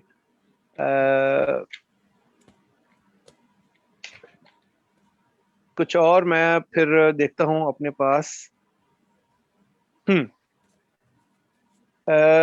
चंद और अशार आपकी खिदमत में पेश करता हूं कि अपने तो अपने हैं, गैरों से मोहब्बत रखना, अपने तो अपने हैं, गैरों से मोहब्बत रखना, अपने हर काम में यीशु की शबाहत रखना, अपने हर काम में यीशु की शबाहत रखना। और तेरी उल्फत में मसीहा ने दिया कफ़ारा, तेरी उल्फत में मसीहा ने दिया कफ़ारा, तुझे अच्छा नहीं औरों से अदावत रखना, तुझे अच्छा नहीं औरों से अदावत रखना। और जबकि धोई है मसीहा ने तेरी मैल तो सोच, जब से धोई है मसीहा ने, जबकि धोई है मसीहा ने तेरी मैल तो सोच, क्या मुनासिब है तुझे दिल में कदूरत रखना, क्या मुनासिब है तुझे दिल में कदूरत रखना। और सामने जिंदा मसीहा के तुझे ज़ेबा नहीं, सामने मसीहा, सामने जिंदा मसीहा के तुझे ज़ेबा नहीं, किसी पत्थर किसी मूरत से शराकत रखना, किसी पत्थर किसी मूरत से शराकत रखना। और शेर देखिएगा कि रोशनी चमके तेरी अहले जहां में खालिद, रोशनी चमके तेरी अहले जहां में खालिद, तुझे अच्छा नहीं तारीकी से मोहब्बत रखना, तुझे अच्छा नहीं तारीकी से मोहब्बत रखना, अपने तो अपने हैं, गैरों से मोहब्बत रखना, अपने हर काम में यीशु की शबाहत रखना। बहुत ही खूबसूरत कलाम आपका। Father ji, thank you. मैं थोड़ा सा पूछना चाह रहा था, इनके इकट्ठे दोनों ही जोड़ दूंगा क्वेश्चन, क्योंकि वक्त तो अब ज्यादा हो चुका है। एक ये है कि ये जो मज़ामती शायरी के हवाले से आ रहा था, क्या चर्च रुकावट है? एक दूसरा ये मैं पूछना चाह रहा था कि हम कई दफ़ा हम प्रोग्राम करा चुके हैं कि शोरा और अदबा के लिए कोई फलाही ऐसा कोई अदारा नहीं आ रहा जो उनकी फलाह बहबूद के लिए उनकी कसम पूसी, बहुत सारे ऐसे अलमी हैं हमारे सामने हैं, उनकी बुक पब्लिश नहीं हो पाती। बुक तो ये तो एक अलग से है, बुक नहीं पब्लिश होती, मवाद नहीं पब्लिश होता, लेकिन उनकी बहबूद के लिए कोई सोच नहीं रहा। दो चीजें हो गई अभी। जी, जाहिर है ये बिल्कुल क्वेश्चन तो बहुत जबरदस्त है, और बेशक बहुत से जो हमारे लिखने वाले लोग हैं और जो वाकई डेडिकेटेड है इस हवाले से पर्टिकुलरली, तो ये जरूरी है कि वाकई हम उनको प्रिजर्व करें, उनकी शायरी को प्रिजर्व करें, उनके काम को प्रिजर्व करें। तो इसके लिए मैं समझता हूँ कि जो बड़ा रोल है वो कलीसिया का रोल है, वो चर्च का रोल है। मैं समझता हूँ कि इस वक्त जो एक बड़ा इदारा है, जो बड़ा इंस्टीट्यूट है, वो चर्च है। तो वहां पे जब तक इसको रियलाइज नहीं किया जाता, वहां पे जब तक लोग सेंसिटाइज नहीं होते, इस हवाले से काम नहीं हो सकेगा।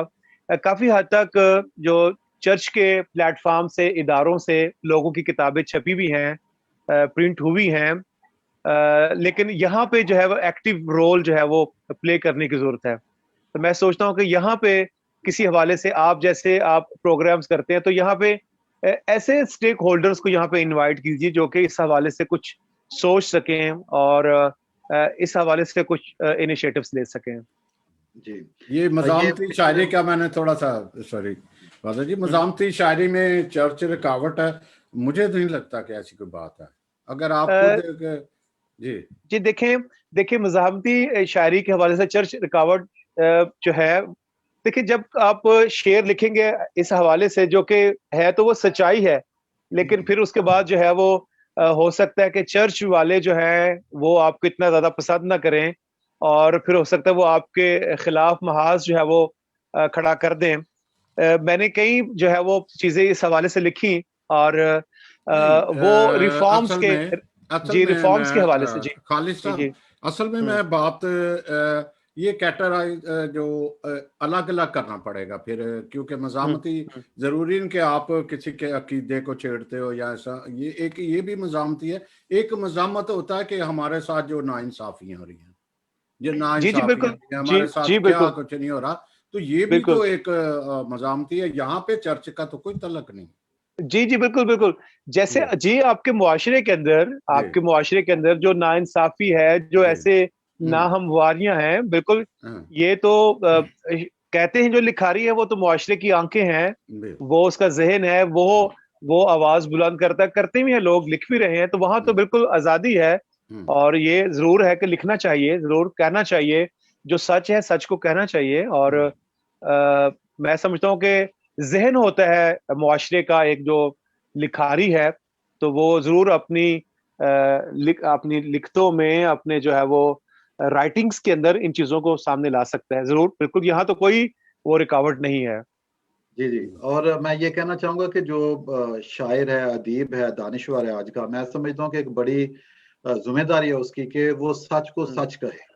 और बिल्कुल मैं सही। समझता हूँ कि अगर हम सच को सच नहीं कहेंगे, नहीं लिखेंगे, तो हम भी अंधेरों का साथ देंगे, हम जो तारीकी है हम्म, उसका साथ देंगे। हम्म, और बिल्कुल सही जैसे है। आपने कहा, बड़ी अच्छी आपने बात की कि अगर आप मुज़ाहमत लिखना चाहते हैं आप, तो फिर आप में हौसला भी होना चाहिए उन ट्रायल्स का, ट्रिबुलेशन का, तकलीफों को बर्दाश्त करने का भी। क्योंकि हम्म आप देखिए, हम्म जालिम की बात हो रही थी। अब मुझे हम्म याद है, मैं कराची में था उस वक्त, तो वहाँ पे एक प्रोग्राम था, तो मुझे भी, मैं उसको तालिब इल्म था, तो मौका मिला तो जालिब साहब को देखने का भी और उनका कलाम भी सुनने का। और उन्होंने बताया, उन्होंने कहा, पंजाबी में कहते हैं, मैं बड़ियां लाठियां खादियां ने। तो आप लोगों को पता है कि उनको बहुत दफा वो ले गए थे, पकड़ के ले जाते थे, बिल्कुल। जब भी वो नज़में, इनकलाबी नज़में उनकी। और इसके अलावा अ, और भी उस्ताद दामन जो हैं, उनकी एक नज़्म थी बड़ी, जो भुट्टो के दौर में, तो उनको भी जेल दे दी गई। तो इस तरह मैं समझता हूँ कि फैज को आप देखें, फैज का कलाम जो है, उन्होंने हम्म, कैदोबान जो है उनकी सोखतें, तो ये एक सिलसिला है जो कि जुरत बिल्कुल जिसके लिए चाहिए होती है। और मैं समझता हूँ कि जी बिल्कुल। ये जुरत जो आनी चाहिए आ जाती है। अच्छा, अभी हम, हम्म क्योंकि हमारे पास जो वक्त जो है उसकी वाकई अभी बहुत कमी है, और हम खालिद साहब आपका शुक्रिया अदा करना चाहेंगे नहीं, new thank you so much. Castle, new thank you. Castle Christian network की तरफ से। और जो अभी ये बात हो रही थी, जो सैमसन साहब ने सवाल किया था, मैं समझता हूँ कि बड़ा एक वैलिड क्वेश्चन है कि हमारे बहुत सारे हीरे हैं, और जी जिनमें पोटेंशियल है, जी और बिल्कुल। वो पूरी जिंदगी अदब की खिदमत हम्म, करते रहते हैं, लेकिन उनकी एक किताब जो है, वो भी एक किताब भी उनकी मंजर यहाँ पे नहीं आती। मुझे याद है ऐसा ही कि है। मेरे बड़े अच्छे दो अशरफ गिल डस्कवी जो हैं, वो बहुत अच्छे हाँ शायर थे डस्का से। वो जी। इसी तरह उनकी वफात हो गई, कोई किताब नहीं आई। रशीद फराज जो हैं, उनकी हम्म किताब नहीं आई। और उसके अलावा आरफ परवेज नकीब जो है, अभी तक, अभी मेरा ख्याल अभी उनकी किताब शायद जेर तब है। तो बहुत सारे जी जी जो वाकई जिन्होंने खिदमत की है, जिनमें ये जज्बा है, जिनमें पोटेंशियल है। लेकिन अब बड़े अफसोस की बात है कि कोई शायद हमारा ढांचा हम्म ऐसा है कि जो हम्म किताबें आनी चाहिए वो नहीं आ रही, और जो शायद नहीं आनी चाहिए थी वो हमें इधर उधर नजर आ रही है। वो आती तो है नजर, बिल्कुल ठीक। जी, तो ये कोई ऐसा सिलसिला होना चाहिए, क्योंकि आप ज़रा इस्लामाबाद में भी हैं और आपका ताल्लुक इस सिलसिले से है, हमें भी मशवरा दें, क्योंकि जो हमारा कंट्रीब्यूशन है, फ़र्ज़ करें सैमसन साहब का और मेरा, और जो हमारी न्यूकासल किचन टीम है, हमारा ये है कि ये एक हमने सिलसिला शुरू किया है कि जो लिखने वाले हैं, कम से कम उनकी हम बातों को उनसे बातचीत के ज़रिए लोगों तक उनको पहुँचाएँ, उस रोशनी को, उस खुशबू को, जो रंग और रोशनी है। क्योंकि बहुत सारे लिखने वाले हैं, वो इस तरह प्लेटफ़ॉर्म नहीं मिलता उनको, अपने दिल की बात करने का और मंज़र-ए-आम पे लाने का। तो ये हमारी ख़्वाहिश है कि फ्यूचर में कोई ऐसा हम लाहे-अमल इख्तियार करें कि कम से कम जो किताबें जो हैं, जिनकी अभी एक भी किताब नहीं आई और पिछले 20-30 साल से लिख रहे हैं, तो वो उनका कुछ कलाम जो है वो आगे मंज़र-ए-आम पर आना चाहिए। सैमसन साहब, आप क्या कहना चाहेंगे इस हवाले से?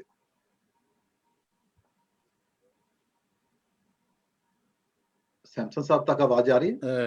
नहीं, मुझ तक जा रही है। इनका खालिद साहब का कुछ मेरा ख्याल है नेट प्रॉब्लम हो गया। जी जी। नहीं, मैं सुन रहा हूँ बिल्कुल। मैं हमवतन गोश और फादर जी की सारी बातों को मैंने बिल्कुल सुना है। अच्छा, अच्छा।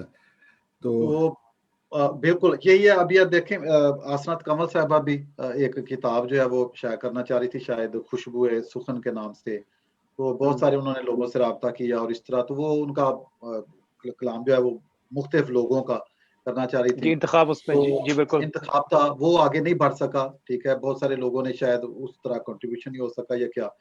तो ये सोचना चाहिए, ये लम्हा फ़िक्री है और ख़ास तौर पे गुडविल लोगों के लिए जो कि अच्छी कॉज़ को प्रमोट करते हैं।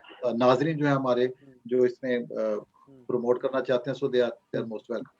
तो खालिद साहब, thank you very much once again for your time, और it has been a pleasure, और कि आपके साथ बहुत अच्छी गुफ्तगू, मैं समझता हूँ कि जो आज हमारी गुफ्तगू हुई है, क्योंकि ये बातें तो रह जाएँगी, रिकॉर्डेड हो जाती हैं और बहुत सारे लोग बाद में जो इनको देखते हैं वो इससे इस्तिफ़ादा करते हैं। और हमारी ये दुआ है ख़ास तौर पे न्यूकासल किचन नेटवर्क जो चैनल है हमारा और पूरी टीम की, कि खुदा आपको और ज़्यादा बरकत दे, और जो आपका गिफ्ट है ख़ास तौर पे गीत लिखने का, जो आपकी मोहब्बत है खुदावंद यीशु मसीह के साथ और जो बाइबल मुकद्दस के साथ, वो और बढ़े और बहुत सारे लोग गीत नगारी की तरफ आएँ और खुदा का कलाम जो है वो आगे फैले और खुदा के नाम को जो है वो बहुत ज़्यादा जलाल मिले। जी सैमसन सर। ठीक है। जी, जी, मैं यही कहना चाहूँगा कि एक तो हमारी क्रिश्चियन कम्युनिटी को ये इंतहाई जो है वो सोचना चाहिए उनको कि जो शायर हैं, जिनकी ज़रूरत है, उनको कोई माशी ज़रूरत है या ऐसा, उनके लिए ज़रूर जो है वो कोई ना कोई मंसूबा बनाएँ, प्लानिंग करें, क्योंकि ये हमारी विरसा हैं एक, जो इंतहाई जो तख़य्युल उनका या ख़यालात से सामने लाते हैं, अदब की खिदमत करते हैं, तो इनका हक़ है, इनको ज़रूर इनकी जो है वो रहनुमाई करें या उनका इस मुश्किल वक़्त में साथ ज़रूर दें। दूसरा मैं ये भी कहना चाहूँगा कि फ्रांसिस साइल, जो आपको पता है मदूद वसाइल हैं उसके पास, और बड़े अच्छे जो कोई 150 जो शोरा हैं मसीही, बड़े नाम, उनके लिए एक किताब का इंतखाब के नाम से अशाया कर रहा है। तो जो भी सुन रहे हैं, जो भी, तो उनको उसके इस काम में ज़रूर उसकी हेल्प करनी चाहिए। तो इसी तरह नाज़रीन, हम मिलते रहेंगे। और सैमसन साहब, जी, सॉरी, मेरा ख्याल है खालिद इमैनुअल साहब से जो लास्ट रिमार्क्स है वो ले लेते हैं। जी, जो चैनल चैनल के हवाले से अगर आप कोई बात करना चाहें, जो हमारी काविश है हुँ, उसके हवाले से, या जी, कोई आप पैगाम देना चाहें, तो you are most welcome before we end the जी प्रोग्राम। हाँ जी। जी मैं सबसे पहले तो आपका बहुत ज़्यादा शुक्रगुज़ार हूँ कि आपने, मैं कोई इतना ज़्यादा वो तो नहीं हूँ, जो मेरे पास जो थोड़ा बहुत था, जो अंडरस्टैंडिंग थी चीज़ों के बारे में, वो मैंने आपके साथ शेयर कर सका इस प्लेटफ़ॉर्म के ऊपर। और बस थोड़ा बहुत लिख रहा हूँ, थोड़ा बहुत लिख रहा हूँ। और वो क्या कहते हैं कि वो मुझे वो हज़रत मोहानी साहब का फिर शेर याद आ रहा है कि एक तुरफ़ा तमाशा है हसरत की तबीयत भी, है मश्क़ सुख़न जारी, चक्की की मुशक्क़त भी। तो वो जो है वो चक्की की मुशक्क़त भी जारी है, थोड़ा-थोड़ा ये हम मश्क़ सुख़न जो है वो जारी है, थोड़ा काम कर रहे हैं और कलीसिया के लिए थोड़ा जो है काम खुदा ने अब ये तौफ़ीक दी है कि कर सकें। तो मैं यहाँ पे यही पैगाम देना चाहूँगा कि एक तो मैं आपको अप्रिशिएट करता हूं कि आपके इस प्लेटफॉर्म से बहुत से लोगों को मौका मिल रहा है, बहुत से ऐसे लिखने वाले जो कि हमसे बहुत बहुत अच्छा काम कर रहे हैं, और वो चेहरे सामने आ रहे हैं, उनका काम सामने आ रहा है, एक्सपोज हो रहे हैं लोगों के सामने कि यार इतने जबरदस्त हीरे छुपे हुए हैं, इतना अच्छा काम करने वाले लोग हैं, लेकिन ये लोग जो है वो कहाँ बैठे हुए थे। तो मैं आप दोनों के लिए, आपकी पूरी टीम के लिए बहुत ज्यादा आपको मैं मुबारकबाद पेश करता हूँ। और सेकंडली, मैसेज मैं यही देना चाहता हूँ कि जो लोग खास तौर पर कलीसिया के लिए जो है वो काम कर रहे हैं, गीत निगारी के अंदर काम कर रहे हैं, तो उन्हें जरूरत इस अमर की है कि वो जरूर जो है वो सबसे पहले तो वो खुदा के लिए लिखना चाह रहे हैं तो खुदा के साथ अपना उनका अपना रिश्ता देखें, और उसके बाद वो कलीसिया के साथ उनका ताल्लुक होना चाहिए। जरूर उनका कोई ना कोई मेंटोर हो। बाइबल मुकद्दस जो हमारा माखज है, मेरी ज्यादा जो क्रिश्चियन शायरी है वो बाइबल उसका माखज है, उसमें से वो जो है वो चीजें निकली हैं, उसमें से तखय्युल जो है वो बना है ज्यादा जो है वो चीजों का। और मैं समझता हूँ कि वही जो बिब्लिकल जो वर्सेस हैं, जब उनको मैंने जो है वो पोइटिक फॉर्म में उसको किया है, तो वो बहुत से लोगों के लिए तकवीयत का जो है वो बाइस बनती है। तो मैसेज मेरा यही है कि हम सीखें, लर्न करें, सीखने की तरफ आए, अपना एक मेंटोर जरूर हम इसमें रखें।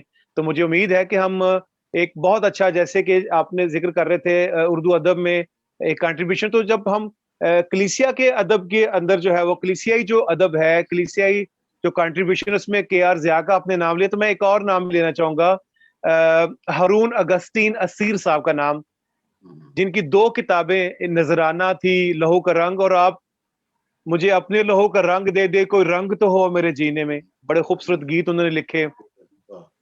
और इसी तरीके से जो है वो बहुत से, एक और बड़ा नाम है वाइज मसीह रहमत का नाम, आप सियालकोट कन्वेंशन की गीतों की किताब देखेंगे, आपको ज्यादातर गीत जो है वो उनके नजर आते हैं।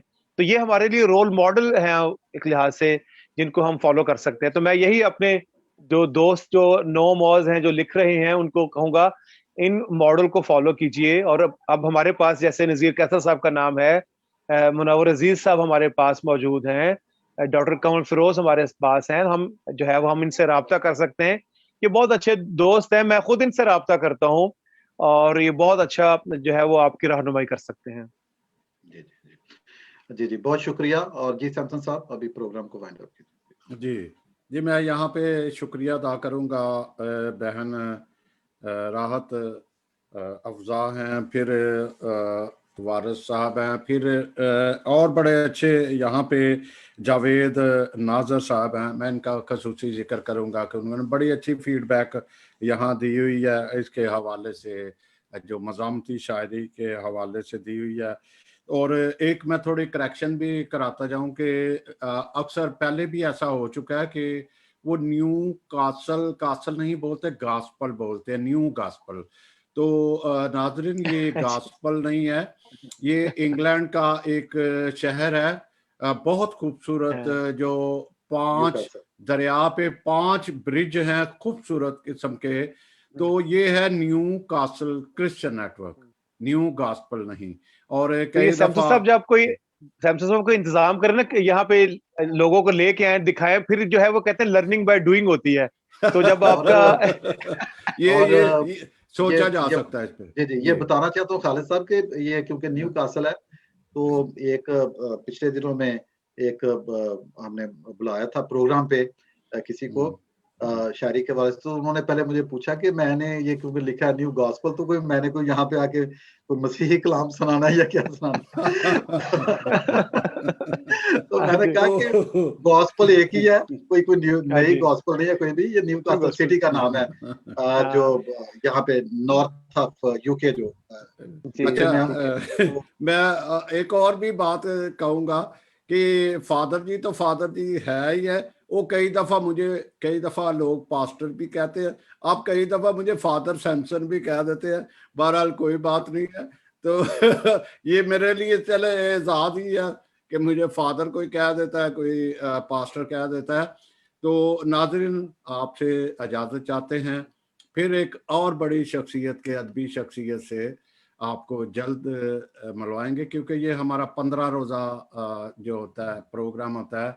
तो अगला रोशन सितारे है हमारा ज़रूर देखिएगा। इसमें गोल्ड मेडलिस्ट होते हैं, फिर जो भी एक्स्ट्रा जो जिन्होंने कोई भी परफॉर्मेंस होती है उनको हम बुलाते हैं, ताकि हमारी कम्युनिटी को ये भी इल्म हो कि हीरे जो अदब के हीरे हैं और उनको बुलाया जाता है, जो एजुकेशन या किसी भी मैदान में जो जिन्होंने बड़े कारनामे हैं, हम उन हीरों को भी, चमकते रोशन सितारों को, ब्राइट जो स्टार्स हैं उनको बुलाते हैं।